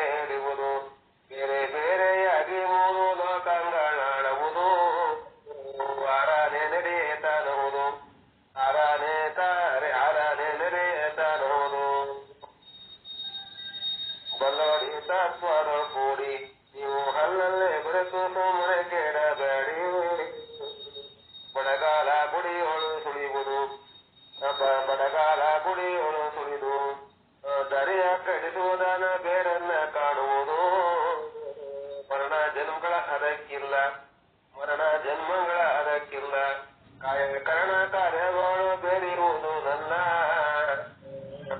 ಮರೆಯೊಳಗೆ ತಾನೆನೆಸಿದಲ್ಲ ಮರೆಯೊಳಗೆ ತಾನೆನೆಸಿದಲ್ಲ ಇದನ್ನು ಗುರುಶಂಕರಾರ್ಯನು ಬೆರೆದಾತ ಬಲ್ಲೋಡಿ ತತ್ವಗಳು ಕೂಡಿ ನೀವು ಹಲ್ಲಲ್ಲೇ ಬೆರೆತು ಸುಮ್ಮನೆ ಕೇಳಬೇಡಿ ಬಲ್ಲೋಡಿ ತತ್ವಗಳು ಕೂಡಿ ಅಲ್ಲಂತ ಮಹಾತ್ಮರ ಜೊತೆ ಕೂತ್ಕೊಂಡು ಅವ್ರು ಹೇಳ್ತಕ್ಕಂಥ ವಿಚಾರವನ್ನು ಆಲಿಸಬೇಕು, ಅದರಲ್ಲಿ ಮನವನ್ನು ನಿಲ್ಲಿಸಬೇಕು ಅಂತಕ್ಕಂಥ ಅಲ್ಲಲ್ಲೇ ಬೆರೆತು ಸುಮ್ಮನೆ ಕೇಳಬೇಡಿ. ನಿಮ್ಮ ಕಾಲವನ್ನು ವೇಸ್ಟ್ ಮಾಡ್ಕೊಂಡು ಅವ್ರ ಜೊತೆ ಕೂತ್ಕೊಂಡು ಮಾತಾಡಬೇಡಿ. ಸಂಘವಾಗಿ ಎಷ್ಟು ಟೈಮ್ ಇರುತ್ತೆ ಅಷ್ಟು ಕೂತ್ಕೊಂಡು ಅದ್ರ ಕಡೆ ಗಮನವನ್ನು ಕೊಡಿ. ಬೇರೆ ಏನೋ ಕೇಳಬೇಕು, ಕಾರಣ ಬಂದು ಕೂತ್ಕೋಬೇಕು, ಮನಸ್ಸಲ್ಲೇ ಬೇರೆ ಕೆಲಸ ಮಾಡ್ಕೊಂಡು ಏನೋ ಮಾಡ್ಕೋಬಹುದು. ಟೈಮ್ ಇದೆ, ಆ ಟೈಮ್ಗಳಿಗೆ ಅರ್ಧ ಗಂಟೆ ಆಯ್ತು 1 ಗಂಟೆ ಆಯ್ತು ಅಲ್ಲಿ ಕೂತ್ಕೋಬೇಕು. ಎಲ್ಲವನ್ನ ತತ್ವದಲ್ಲಿ ಕೂಡಿ ನೀವು ಅಲ್ಲಲ್ಲಿ ಬೆರೆತು ಸುಮ್ಮನೆ ಕೇಳಬೇಡಿ. ಬೇರೆ ವಿಷಯಗಳ ಬಗ್ಗೆ ಲೋಕ ವಿಷಯಗಳಾಗಲಿ ಪ್ರಪಂಚ ವಿಷಯಗಳು ಮಾತ್ರ ಕೂತ್ಕೊಳ್ಳಿ ಅಂತ ತತ್ವ ಹೇಳ್ತಾರೆ. ಅದನ್ನು ಈ ಸ್ವತಂತ್ರ ನಮ್ಗೆ ಹೇಳಕ್ಕೆ ಅವಕಾಶ ಮಾಡಿಕೊಟ್ಟಂತ ನಿಮ್ಮೆಲ್ಲರ ಪಾದಕ್ಕೂ ಶರಣಾರ್ಥಿ. ಒಳ್ಳೆ ಸಮಯಾಚಾರಕ್ಕೆ ಸಂಬಂಧಪಟ್ಟಂತ ವಚನ ಹೇಳಿದ್ರಿ, ಒಳ್ಳೆ ಮಾತುಗಳು, ಚಂದ.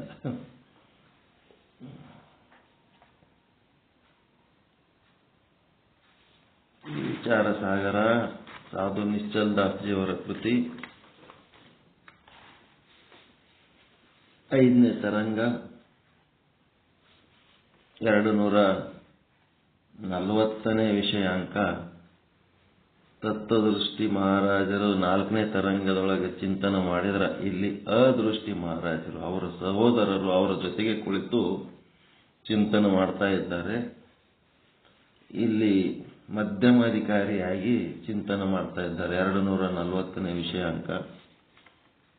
ಈ ಜಗತ್ತು ಹೆಂಗ್ ಹುಟ್ಟುತ್ತಪ್ಪ ಅಂದ್ರೆ ಬ್ರಹ್ಮದ ಅಜ್ಞಾನದಿಂದ ಹುಟ್ಟಿತು. ಅದು ಹುಟ್ಟೋದಕ್ಕೆ ಏನಾರ ಕ್ರಮ ಅದ ಏನು ಅಂತ ಕೇಳಿದ್ರೆ ಯಾವುದೇ ರೀತಿಯ ಕ್ರಮ ಇಲ್ಲ ಅಂತೇಳಿ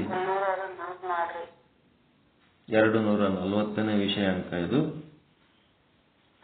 ಈ ಕ್ರಮ ಇಲ್ಲ, ಕ್ರಮ ಆದ ಅನ್ನೋದನ್ನ ಸ್ಪಷ್ಟವಾಗಿ ತಿಳಿಸ್ಬೇಕಂದ್ರೆ ನಮ್ಮ ಜಾಗೃತಾವಸ್ಥೆ ಒಳಗ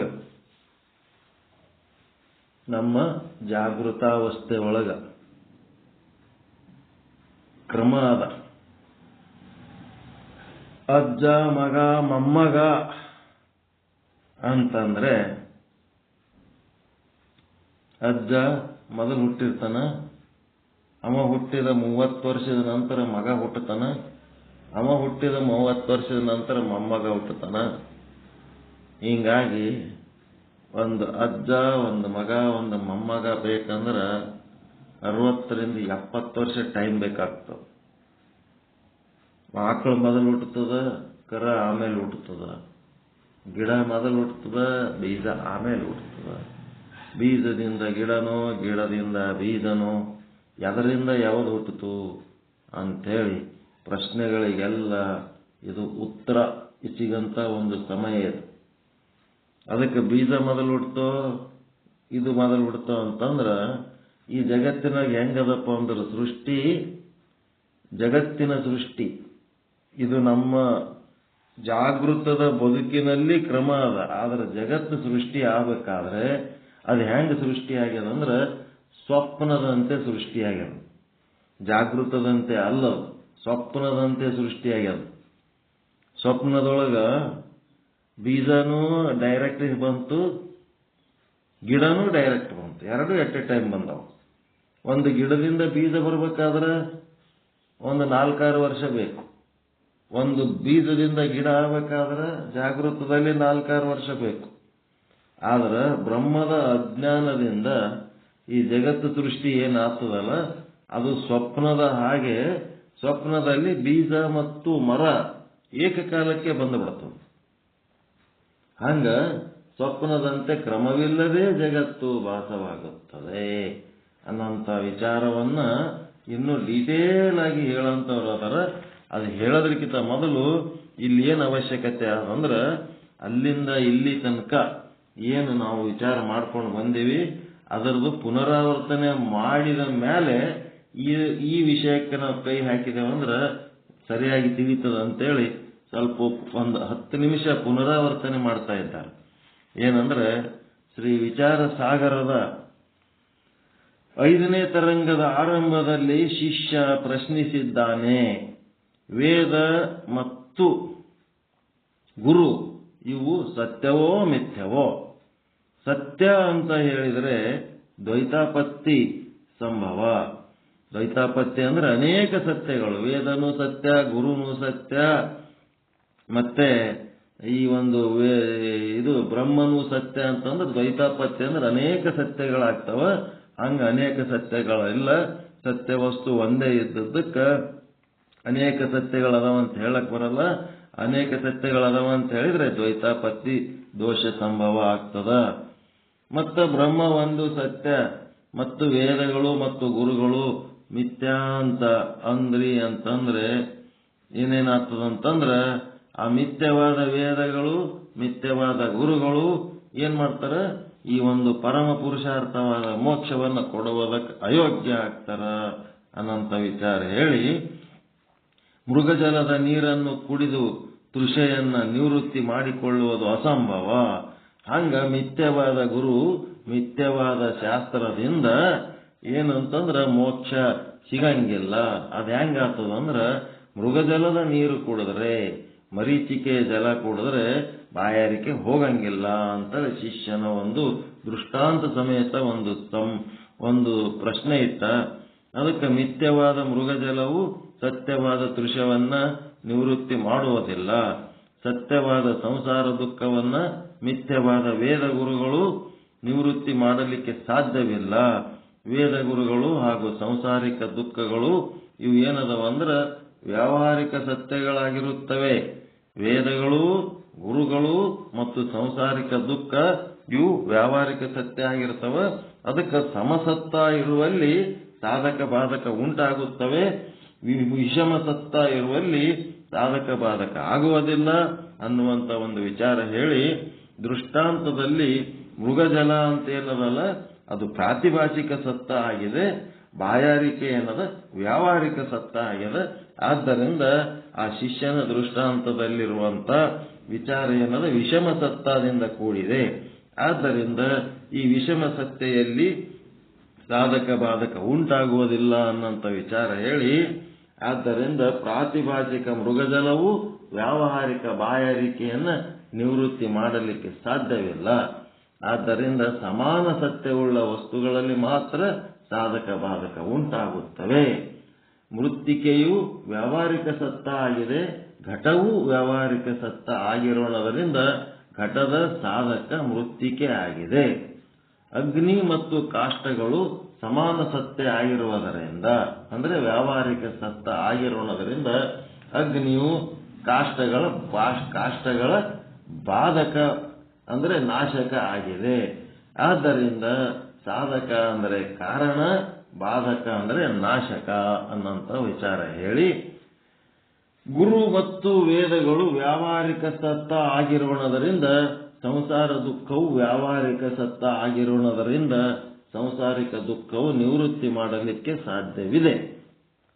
ರಾಜನಿಗೆ ನರಿ ಕಚ್ಚಿದ ದೃಷ್ಟಾಂತದ ಮೂಲಕ ಈ ಸತ್ಯವನ್ನು ತಿಳಿಸಿ ಹೇಳಲಾಗುತ್ತಿದೆ.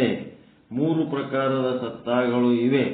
ಒಂದು ವ್ಯಾವಹಾರಿಕ ಸತ್ತ, ಒಂದು ಪ್ರಾತಿಭಾಷಿಕ ಸತ್ತ, ಇನ್ನೊಂದು ಪಾರಮಾರ್ಥಿಕ ಸತ್ತ. ಸತ್ತ ಅಂದ್ರೆ ಇರುವಿಕೆ, ಅಸ್ತಿತ್ವ ಅಂತ. ಯಾವ ಪದಾರ್ಥಗಳು ಬ್ರಹ್ಮಜ್ಞಾನವಿಲ್ಲದೆಯೇ ಬಾಧ ಹೊಂದುವುದಿಲ್ಲವೋ ಮತ್ತು ಯಾವ ಪದಾರ್ಥಗಳು ಬ್ರಹ್ಮಜ್ಞಾನದಿಂದಲೇ ಬಾಧ ಹೊಂದುತ್ತವೆಯೋ ಆ ಪದಾರ್ಥಗಳಲ್ಲಿ ವ್ಯಾವಹಾರಿಕ ಸತ್ತ ಇರುತ್ತದೆ. ವ್ಯಾವಹಾರಿಕ ಸತ್ತ ಅಂದ್ರೆ ಅಂತ ಪದಾರ್ಥದೊಳಗೆ ವ್ಯಾವಹಾರಿಕ ಸತ್ತ ಇದೆ. ವ್ಯಾವಹಾರಿಕ ಸತ್ಯವು ಈಶ್ವರನ ಸೃಷ್ಟಿಯಾಗಿರುತ್ತದೆ. ದೇಹ ಇಂದ್ರಿಯಗಳು ಈಶ್ವರ ಸೃಷ್ಟಿ, ವ್ಯಾವಹಾರಿಕ ಸತ್ತ ಆಗಿವೆ. ಅದು ಬ್ರಹ್ಮಜ್ಞಾನದಿಂದಲ್ಲದೆ ಬಾಧ ಹೊಂದುವುದಿಲ್ಲ ಮತ್ತು ಬ್ರಹ್ಮಜ್ಞಾನದಿಂದವೇ ಬಾಧ ಹೊಂದುತ್ತದೆ. ಯದ್ಯಪಿ ಅಂದ್ರೆ ನಿಯಮ, ಈಶ್ವರ ಸೃಷ್ಟಿಯ ಪದಾರ್ಥಗಳು ಬ್ರಹ್ಮಜ್ಞಾನವಿಲ್ಲದೆಯೇ ನಾಶವಾಗುತ್ತವೆ. ಆದರೆ ಈಶ್ವರ ಸೃಷ್ಟಿಯ ಪದಾರ್ಥಗಳು ಬ್ರಹ್ಮಜ್ಞಾನವಿಲ್ಲದೆಯೇ ನಾಶವಾಗುತ್ತವೆ. ನಾಶ ಆಗದು ಬೇರೆ, ಬಾಧ ಆಗದು ಬೇರೆ. ಈ ಎಲ್ಲ ಸೃಷ್ಟಿ, ಈಶ್ವರ ಸೃಷ್ಟಿ ಒಳಗೆ ಏನೇನು ತಯಾರಾಗ್ಯಾವ ಅವು ಏನು ತಾನೇ ನಾಶ ಆಗ್ತಾವಿಲ್ಲ. ಸೃಷ್ಟಿ ಸ್ಥಿತಿ ಲಯ ತಾನೇ ನಡೆದದ ಇಲ್ಲ. ಹುಟ್ಟಿದ ಶರೀರ ಒಂದಿನ ಸಾಯ್ತದಲ್ರಿ, ಅದಕ್ಕೇನು ಬ್ರಹ್ಮಜ್ಞಾನ ಬೇಕಾ? ತಾನೇ ನಾಶ ಆಗ್ತದೆ. ನಾಶ ಆಗೋದು ಬೇರೆ. ಈಶ್ವರ ಸೃಷ್ಟಿಯ ಪದಾರ್ಥಗಳು ಬ್ರಹ್ಮಜ್ಞಾನವಿಲ್ಲದೆಯೇ ನಾಶವಾಗುತ್ತವೆ. ಅದು ಬೇಕಾಗಿಲ್ಲ ನಮಗ. ಬಾಧವಾಗಬೇಕು ಅಂತಂದ್ರೆ ಅದಕ್ಕೆ ಬ್ರಹ್ಮಜ್ಞಾನ ಬೇಕು. ಬಾಧ ಆಗಬೇಕು ಅಂತಂದ್ರೆ ಆ ಶರೀರ ಏನು ಆದಲ್ಲ, ಅಲ್ಲಿ ಏನಂದ್ರ ಶರೀರ ಇಲ್ಲ, ಬ್ರಹ್ಮನೇ ಆ ಕ್ಷಣ ಕಾಲ ಏನ್ ಮಾಡ್ಯದ, ಶರೀರ ಆಗಿ ತೋರ್ತಾ ಇದ್ದಾನೆ ಅಷ್ಟೇ. ತೋರಿ ಅಡಗ್ತಾ ಇರೋದು ಬ್ರಹ್ಮನೇ. ಕೆಲ ಕಾಲ ತೋರಿ ಅಡಗ್ತಾನ, ಅದು ಬ್ರಹ್ಮನೇ. ಬ್ರಹ್ಮನೇ ತೋರಿ ಅಡಗ್ತಾ ಇದ್ದಾನೆ. ಬ್ರಹ್ಮನೇ ಶಾಶ್ವತವಾಗಿರೋವನು, ಬ್ರಹ್ಮನೇ ತೋರಿ ಅಡಗ್ತಾ ಇರೋವನು ಬ್ರಹ್ಮನೇ. ಹಿಂಗಾಗಿ ಎರಡು ರೀತಿಯಾದ ಕೆಲಸ ಒಂದು. ಒಂದು ತೋರುವ ಅಡಗುವುದು, ಇನ್ನ ಒಂದು ತೋರದ ಅಡಗದು. ತೋರ್ಲಾರ್ದೆ ಅಡಗ್ಲಾರ್ದಂಗಿರೋದು ಒಂದು, ಇನ್ನ ಒಂದು ತೋರುವ ಅಡಗೋದು. ಎರಡು ಬ್ರಹ್ಮನ ಲೀಲೆಗಳದಾವ ಅಲ್ಲಿ. ಅದಕ್ಕೆ ಅವನ ಲೀಲೆ ಎರಡು ಅದಲ್ಲ. ಒಂದು ತೋರದ ಅಡಗದ ಲೀಲೆ. ಅವ ತೋರದು ಇಲ್ಲ, ಅಡಗದು ಇಲ್ಲ, ಅವ ಶಾಶ್ವತವಾಗಿರ್ತಾನ. ಇನ್ನೊಂದು ರೀತಿ ಏನದ, ತೋರುವತ್ತಾನ ಮತ್ತೆ ಅಡಗ್ತಾನ. ಸೃಷ್ಟಿ ಸ್ಥಿತಿ ಲಯ ಎಲ್ಲನೂ ತಾನೇ ಆಗ್ಲಿಕ್ಕತ್ತಾನ ಅಲ್ಲಿ. ಹಿಂಗಾಗಿ ಬ್ರಹ್ಮನ ಹೊರತಾಗಿ ಯಾವ ಲೀಲೆನೂ ಇಲ್ಲ, ಯಾವ ವಸ್ತುನೂ ಇಲ್ಲ. ಅದಕ್ಕೆ ಬ್ರಹ್ಮಜ್ಞಾನವಿಲ್ಲದೆಯೇ ನಾಶವಾಗುತ್ತವೆ, ಆದರೆ ಬಾಧವಾಗುವುದಿಲ್ಲ. ಏನು ನಡೆದದ ಆ ಸತ್ಯ ವಸ್ತುವಿನ ಲೀಲೆನೇ ನಡೆದದ ಅಂತ ತಿಳ್ಕೊಂಡ್ರೆ ಅದು ಬಾಧ ಆದಂಗ. ಅಂದ್ರೆ ಬ್ರಹ್ಮಜ್ಞಾನವಿಲ್ಲದೆಯೇ ಬಾಧವಾಗುವುದಿಲ್ಲ, ಅಂದ್ರೆ ಬ್ರಹ್ಮಜ್ಞಾನದಿಂದವೇ ಬಾಧವಾಗುತ್ತದೆ. ಪಿಂಡಾಂಡ ದೇಹವನ್ನ ಕೂಟಸ್ಥ ಅಂತ ನಿಶ್ಚಯ ಮಾಡಿದಾಗ, ಭಾವಿಸಿದಾಗ ಏನಾಗ್ತದ, ದೇಹ ನಾಶ ಆಗ್ತದ, ಬಾಧ ಆಗ್ತದ. ಈ ದೇಹವನ್ನ ನಾವು ಕೂಟಸ್ಥ ಅಂತ ಹೇಳಿ ತಿಳ್ಕೊಂಡ್ರೆ, ಅಲ್ಲಿ ಕೂಟಸ್ಥ ಅಂತ ತಿಳ್ಕೊಂಡ್ರೆ ಅಲ್ಲಿ ದೇಹ ನಾಶ ಆಯ್ತಾ, ಬಾಧ ಆಯ್ತಾ? ಗಡಿಗೆಯನ್ನ ನೀವು ಮಣ್ಣು ಅಂತ ತಿಳಿದ್ರ ಅದು ಗಡಿಗೆ ನಾಶ ಆಯ್ತಾ, ಬಾಧ ಆಯ್ತಾ?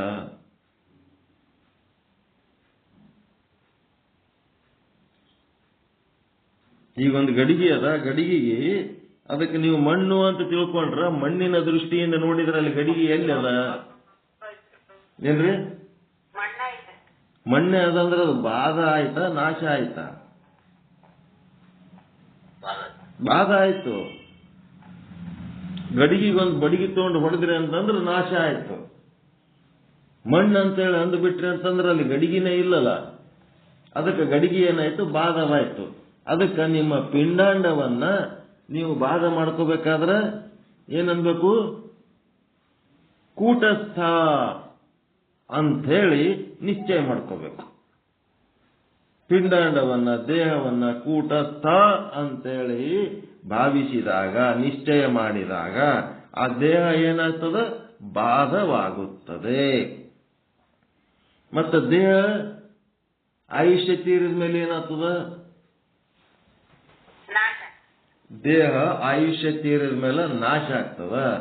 ದೇಹವನ್ನ ನೀವು ಕೂಟಸ್ಥ, ಆತ್ಮ, ಸಾಕ್ಷಿ ಏನಾರ ಅನ್ಕೊಂಡು ಸಚ್ಚಿದಾನಂದ ಅಂತೇಳಿ ಅನ್ಕೊಂಡ್ರಿ ಅಂತಂದ್ರ ಬಾಧ ಆಗ್ತದೆ. ಇಷ್ಟೇ ಇರೋದಿಲ್ಲ, ಮಾಡ್ಕೋಬೇಕಾಗಿದೆ ಕೆಲಸ. ಕೂಟಸ್ಥನೇ ದೇಹವಾಗಿ ತೋರುತ್ತಿದ್ದಾನೆ. ಈಗ ಅಲೆಯನ್ನ ಸಾಗರ ಅಂತ ಭಾವಿಸಿದಾಗ, ನಿಶ್ಚಯ ಮಾಡಿದಾಗ ಅಲೆಯು ಬಾಧವಾಗುತ್ತದೆ. ಈಗ ಸಾಗರದ ನೀರೇ ಅಲೆ ಒಳಗಾದ ಇಲ್ಲ, ಮತ್ತೆ ಅಲೆಯನ್ನ ನೀವು ಸಾಗರ ಅಂತಂದ್ರ ಅಲೆ ಇಲ್ಲ ಅಲ್ಲಿ. ಸಾಗರವೇ ಅಲೆಯಾಗಿ ತೋರುತ್ತಿದೆ. ಸಮುದ್ರದ ನೀರೇ ಅಲೆಯಾಗಿ ತೋರ್ಲಕ್ಕತ್ತದೆ ಹೊರತು ಅಲ್ಲಿ ಅಲೆ ಅಂತೇಳಿ ಬೇರೆ ಏನು ಇಲ್ಲ ಅಲ್ಲಿ. ಅದಕ್ಕೆ ನೀವು ಸಾಗರವನ್ನು ನೋಡಿದ್ರೆ ಅಲೆ ಬಾಧವಾಗ್ತದೆ. ನೀವು ಸಾಗರವನ್ನು ನೋಡ್ಲಾರ್ದೆ ಬರೀ ಅಲೆಯನ್ನೇ ನೋಡಿದ್ರೆ ಅಲೆ ಕಾಣಿಸ್ತದೆ. ಅದಕ್ಕೆ ಬ್ರಹ್ಮಾಂಡವನ್ನು ಬ್ರಹ್ಮ ಅಂತ ನಿಶ್ಚಯ ಮಾಡಿಕೊಂಡರೆ ಬ್ರಹ್ಮಾಂಡ ಬಾಧವಾಗುತ್ತದೆ. ಬ್ರಹ್ಮವೇ ಬ್ರಹ್ಮಾಂಡವಾಗಿ ತೋರುತ್ತಿದೆ, ಸಾಗರವೇ ಅಲೆಯಾಗಿ ತೋರುತ್ತಿದೆ. ಕೂಟಸ್ಥನೇ ಅಥವಾ ಪಿಂಡಾಂಡ ಯಾರ ಆತ್ಮವೇ ಪಿಂಡಾಂಡ ದೇಹವಾಗಿ ತೋರುತ್ತಿದೆ. ಚಿನ್ನವೇ ಆಭರಣವಾಗಿ ತೋರುತ್ತಿದೆ, ಮಣ್ಣೆ ಮಡಿಕೆಯಾಗಿ ತೋರುತ್ತಿದೆ. ಏನ್ ತಪ್ಪದ ಇದ್ರಾಗ? ಮಣ್ಣೆ ಮಡಿಕೆಯಾಗಿ ತೋರುತ್ತಿದೆ, ಚಿನ್ನವೇ ಆಭರಣವಾಗಿ ತೋರುತ್ತಿದೆ, ಬ್ರಹ್ಮವೇ ಬ್ರಹ್ಮಾಂಡವಾಗಿ ತೋರುತ್ತಿದ್ದಾನೆ, ಕೂಟಸ್ಥನೇ ಪಿಂಡಾಂಡವಾಗಿ ತೋರುತ್ತಿದ್ದಾನೆ, ಸಾಗರವೇ ಅಲೆಯಾಗಿ ತೋರುತ್ತಿದೆ. ಏನ್ ತಪ್ಪದ ಈ ಮಾತ್ನಾಗ? ತಪ್ಪದ ಒಪ್ಪದರಿ? ಬರಬ್ಬರಿ ಅದ. ಈಗೇನಾಗ್ಲಿಕ್ಕತ್ತದ? ಸಾಗರವೇ ಅಲೆಯಾಗಿ ತೋರುತ್ತಿದೆ ಅಂದಾಗ ಅಲೆ ಏನಾಗುತ್ತಿದೆ? ಬಾಧವಾಗುತ್ತಿದೆಯೋ ನಾಶವಾಗುತ್ತಿದೆಯೋ? ಬಾಧವಾಗುತ್ತಿದೆ. ಯಾವಾಗ ಸಾಗರದ ನೀರೆಲ್ಲ ಒಣಗಿ ಹೋಯ್ತು ಅಂತ ಅಂದ್ರ ಅಲೆ ಏನಾಯ್ತು? ಅವಾಗ ನಾಶ ಆಯ್ತು.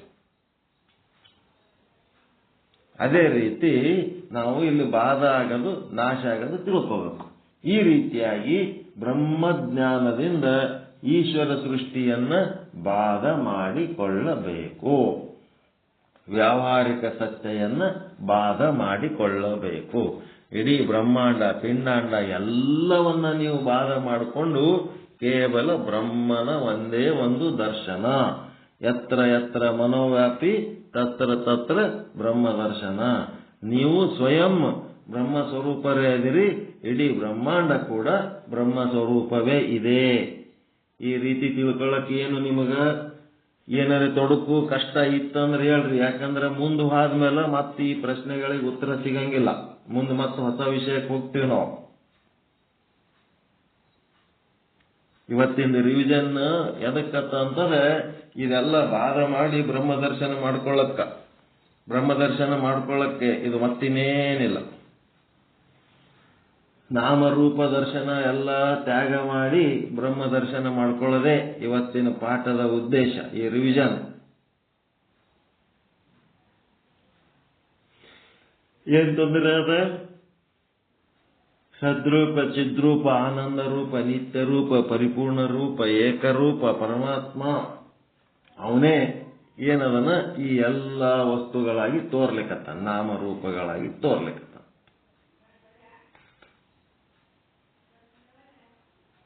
ಮುಂದೋಗೋಣ.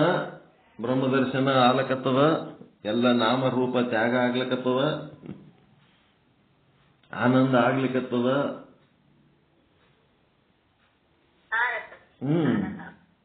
ಅರ್ಥ ಆಗ್ಬೇಕು, ಆನಂದ ಆಗ್ಬೇಕು.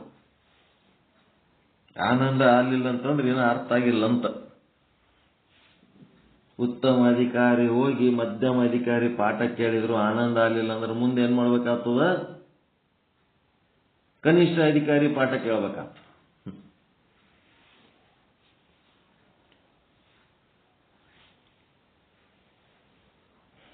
ಅದಕ್ಕೆ ಈ ರೀತಿಯಾಗಿ ಬ್ರಹ್ಮಜ್ಞಾನದಿಂದ ಈಶ್ವರ ಸೃಷ್ಟಿಯನ್ನ ಬಾಧ ಮಾಡಿಕೊಳ್ಳಬೇಕು, ವ್ಯಾವಹಾರಿಕ ಸತ್ಯಯನ್ನ ಬಾಧ ಮಾಡಿಕೊಳ್ಳಬೇಕು.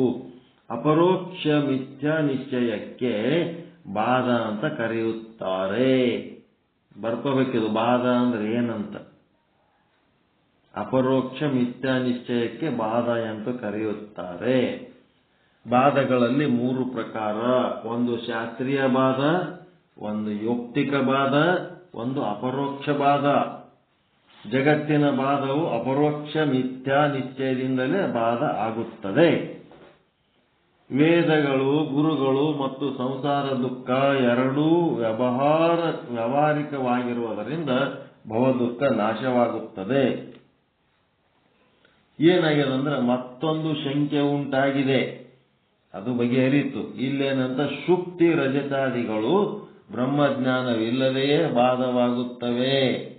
ಶುಕ್ತಿ ರಜತಾದಿಗಳು ಅಂದ್ರೆ ಶುಕ್ತಿಯ ರಜತ ಅಂದ್ರ ಶುಕ್ತಿ ಅಂದ್ರ ಕಪ್ಪೆ ಚಿಪ್ಪು,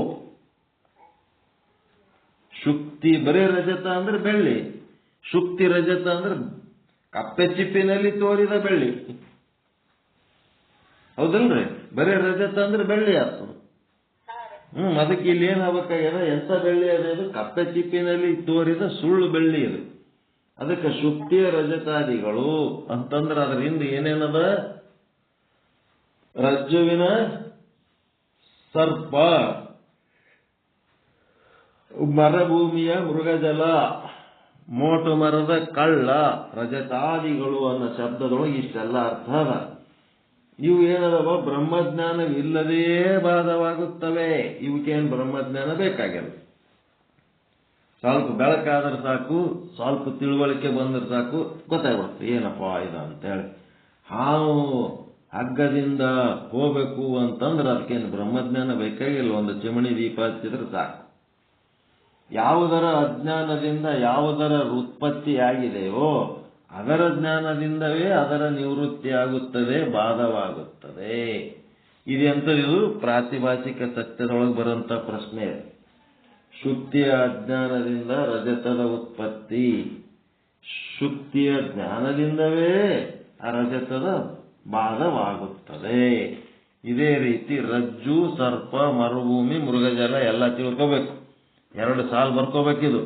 ಶುಕ್ತಿಯ ಅಜ್ಞಾನದಿಂದ ರಜತದ ಉತ್ಪತ್ತಿ. 2ನೇ ಸಾಲು ಏನ್ ಬರಿಬೇಕು? ಶುಕ್ತಿಯ ಜ್ಞಾನದಿಂದವೇ ರಜತದ ಬಾಧವಾಗುತ್ತದೆ. ಅದೇ ರೀತಿ ರಜ್ಜು ಸರ್ಪದ ಬಗ್ಗೆ ಬರ್ಕೋರಿ, ಮರುಭೂಮಿ ಮೃಗಜಲದ ಬರ್ಕೊಳ್ರಿ, ಮತ್ತೆ ಮೋಟು ಮರ ಕಳ್ಳನ ಬಗ್ಗೆ ಬರ್ಕೋಬಹುದು. ಬರದ್ಮೇಲೆ ಅದೇನು ದೃಷ್ಟಾಂತಗಳು ಎಷ್ಟಾದ್ರೂ ಬರ್ಕೊಳ್ರಿ. ಸಿದ್ಧಾಂತ ಏನದ? ಬ್ರಹ್ಮದ ಅಜ್ಞಾನದಿಂದ ಏನದ? ಜನನವಾದ ಈ ಸಂಸಾರದ ಉತ್ಪತ್ತಿ, ಜನನ ಮರಣ ರೂಪ ಸಂಸಾರದ ಉತ್ಪತ್ತಿ ಬ್ರಹ್ಮದ ಅಜ್ಞಾನದಿಂದ ಉಂಟಾಗ್ಯದ. ಇದು ಬ್ರಹ್ಮದ ಜ್ಞಾನದಿಂದವೇ ಆ ಸಂಸಾರದ ಬಾಧೆ ಆಗುತ್ತದೆ, ನಿವೃತ್ತಿ ಆಗುತ್ತದೆ. ಈ ರೀತಿಯಾಗಿ ಬ್ರಹ್ಮದ ಜ್ಞಾನದಿಂದ ಸಂಸಾರ ನಿವೃತ್ತಿ ಯಾವ ಕ್ರಮದಿಂದ ಆಗುತ್ತದೆ ಅಂತ ಪ್ರಶ್ನೆ ಕೇಳ್ಯಾರ. ಆ ಕ್ರಮ ಅಂದ್ರೆ ಮೊದಲು ಒಂದು ಉತ್ಪನ್ನ ಆಗಿ ಆಮೇಲೆ ಇನ್ನೊಂದು ಉತ್ಪನ್ನ ಆಗ್ಯವು, ಏನ್ 2 ಎಟ್ ಎ ಟೈಮ್ ಆಗ್ಯಾವು ಅಂತೇಳಿ ಪ್ರಶ್ನೆ ಕೇಳ್ಯಾರ. ಆ ಪ್ರಶ್ನೆಗೆ ಉತ್ತರ 240ನೇ ಪ್ರಶ್ನೆ. ಇದು ವಿಷಯಾಂಕ 240ನೇ ವಿಷಯಾಂಕ. ಸ್ವಪ್ನದಂತೆ ಕ್ರಮವಿಲ್ಲದೆ ಜಗತ್ತು ಭಾಸವಾಗುತ್ತದೆ. ಇದು ಮುಗಿತು. ಏನು?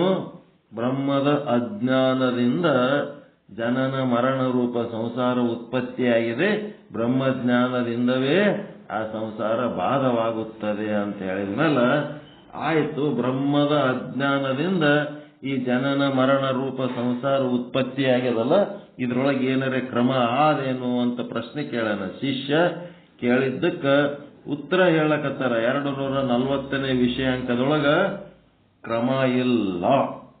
ಸ್ವಪ್ನದಂತೆ ಏನದಂದ್ರ ಸ್ವಪ್ನದೊಳಗ ಎಲ್ಲ ಓಟು ಎಟ್ ಎ ಟೈಮ್ ಬಂದ್ಬಿಡ್ತಾವ. ಜಾಗ್ರದೊಳಗ ಒಂದ್ರ ಬೆನ್ನಿಗೆ ಒಂದು ಬರ್ತಾವ, ಸ್ವಪ್ನದೊಳಗ ಹಂಗಿಲ್ಲ, ಎಟ್ ಎ ಟೈಮ್ ಬರ್ತಾವ. ಅದಕ್ಕೆ ಸ್ವಪ್ನದಂತೆಯೇ ಏನದ? ಕ್ರಮವಿಲ್ಲದೆ ಜಗತ್ತು ಭಾಸವಾಗುತ್ತದೆ. ಸ್ವಪ್ನಕ್ಕೆ ಯಾವ ಕ್ರಮವೂ ಇಲ್ಲ. ಅಪ್ಪ ಮೊದಲ ಹುಟ್ಟಬೇಕು, ಅಜ್ಜ ಅವನಕಿಂತ ಮೊದಲು ಹುಟ್ಟಬೇಕು, ಮೊಮ್ಮಗ ಆಮೇಲೆ ಹುಟ್ಟಬೇಕಂತ ಏನಿಲ್ಲ. ಸ್ವಪ್ನದಾಗ ಎಟ್ ಎ ಟೈಮ್ ಭಾಸ ಆಗ್ತಾವ. ಎಲ್ಲ ಓಸು ಒಂದೇ ಸಲ ಬಂದ್ಬಿಡ್ತಾವ.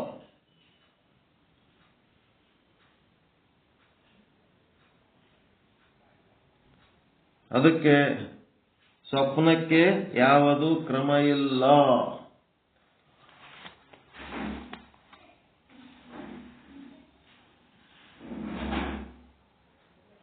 ಸ್ವಪ್ನಕ್ಕೆ ಯಾವುದು ಕ್ರಮವಿಲ್ಲ. ಸ್ವಪ್ನದಲ್ಲಿ ಆಕಳು ಮತ್ತು ಕರು ಒಂದೇ ಕಾಲಕ್ಕೆ ತೋರುತ್ತವೆ. ತಾಯಿಯಾದ ಆಕಳು ಮೊದಲು ಇರಬೇಕಿತ್ತು, ಆ ನಂತರ ಕರು ಉತ್ಪತ್ತಿಯಾಗಬೇಕು. ಆದರೆ ಸ್ವಪ್ನದಲ್ಲಿ 2 ಏಕಕಾಲಕ್ಕೆ ತೋರುತ್ತವೆ. ಕ್ರಮವಿಲ್ಲದೆ ತೋರುತ್ತವೆ. ಅದೇ ರೀತಿ ಸ್ವಪ್ನದಂತೆ ಜಗತ್ತು ಕ್ರಮವಿಲ್ಲದೆ ಭಾಸಮಾನವಾಗುತ್ತದೆ. ಚೌಪಾಯಿ 152. ವಿಷಮ ಸಂಸಾರವಿದನು ಕನಸೆಂದರಿ ಅಂತ ಹೇಳ್ಯಾರ. ಈ ವಿಷಯ ಈಗ ನಾವು ಡೀಟೇಲ್ ಆಗಿ ತಗೊಂಡೇವು ಅಂದ್ರೆ ಟೈಮ್ ಬಹಳ ಹಿಡಿತದ. ಇದರ ಬಗ್ಗೆ ಡೀಟೇಲ್ ಆಗಿ ನಾಳೆ ಅಧ್ಯಯನ ಮಾಡೋಣ. ಅದು ಪುನರಾವರ್ತನೆ ಇದ್ದದಕ್ಕೆ ಇದೊಂದು ಸ್ವಲ್ಪ ಬ್ರೇಕ್ ಬಿದ್ದಿತ್ತು. ಈಗ ಅದರ ಕಂಟಿನ್ಯೂಯೇಷನ್ ಏನದಂದ್ರೆ ವಿಷಮ ಸಂಸಾರವಿದನು ಕನಸೆಂದರಿ, ಅಥವಾ ಈ ಜನನ ಮರಣ ರೂಪ ಸಂಸಾರ ಏನದ ಅಲ್ಲ, ಇದರ ಉತ್ಪತ್ತಿ ಇದು ಕನಸಿನಂತೆಯೇ ತಿಳಿ ಅಂತೇಳಿ ಒಂದು ನಿಶ್ಚಲದಾಸರ ಒಂದು ಮೆಸೇಜ್ ಅದ. ಜೈಸೆ ಸ್ವಪ್ನ ಹೋತ ಬನ ಕ್ರಮತೆ ತ್ಯೂ ಮಿಥ್ಯಾ ಜಗ ಭಾಸತ ಭ್ರಮತೆ ಜೋ ತಾಕೋ ಕ್ರಮ ಜಾನೋ ತಾಕೈ ತಾರಯ್ಯ ತಾಕೈ ಏನದ ನೋಡ್ರಿ. ಸೋ ಮರುತಲ ಜಲವ ವಸನ ವಿಚಾರೈ ಅಂಥೇಳಿ ಯಾವ ರೀತಿ ಸ್ವಪ್ನ ಪ್ರಪಂಚವು ಕ್ರಮವಿಲ್ಲದೆ ತೋರುತ್ತದೆಯೋ ಅದೇ ರೀತಿ ಮಿಥ್ಯಾ ಜಗತ್ತು ಕೂಡ ಭ್ರಮೆಯಿಂದ ಭಾಸವಾಗುತ್ತದೆ.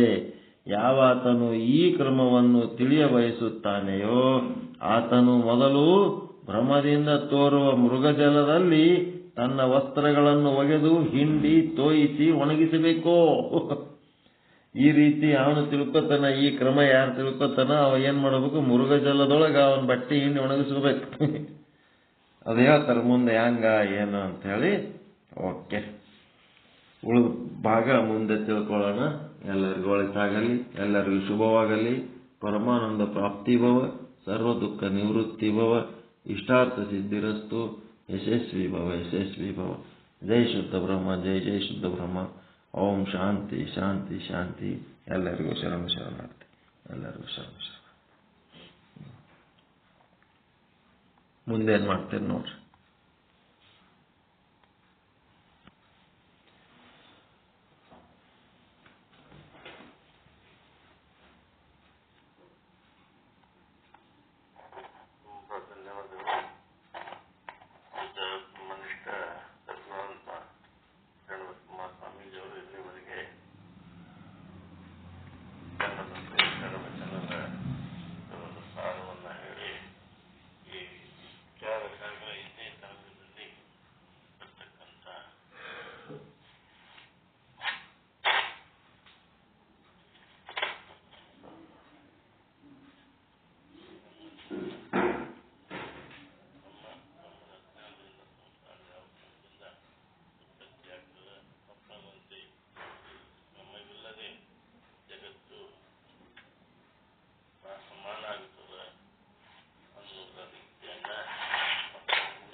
ಮಾರುತಿಯನ್ನು ಬೆಳಗುವೇನು ಪೀತಾಂಬರ ದೀಹೆ ಪಂಡಿತ ಪೀತಾಂಬರ ದೀಹೆ ಸರ್ವಶಾಸ್ತ್ರ ಬಲ್ಲ ಮಹಾ ಸರ್ವಜ್ಞ ಮೂರ್ತಿಗೆ ಬಾಲಬೋಧ ಶ್ರೀ ಚಂದ್ರೋ ನವೋದಯ ರಚಿಸಿದಾತನಿಗೆ ವಿಚಾರ ಸಾಗರ ಇಂಗಿತ ತಿಳಿಸಲು ಟಿಪ್ಪಣಿ ಗೋಧಿಪಗೆ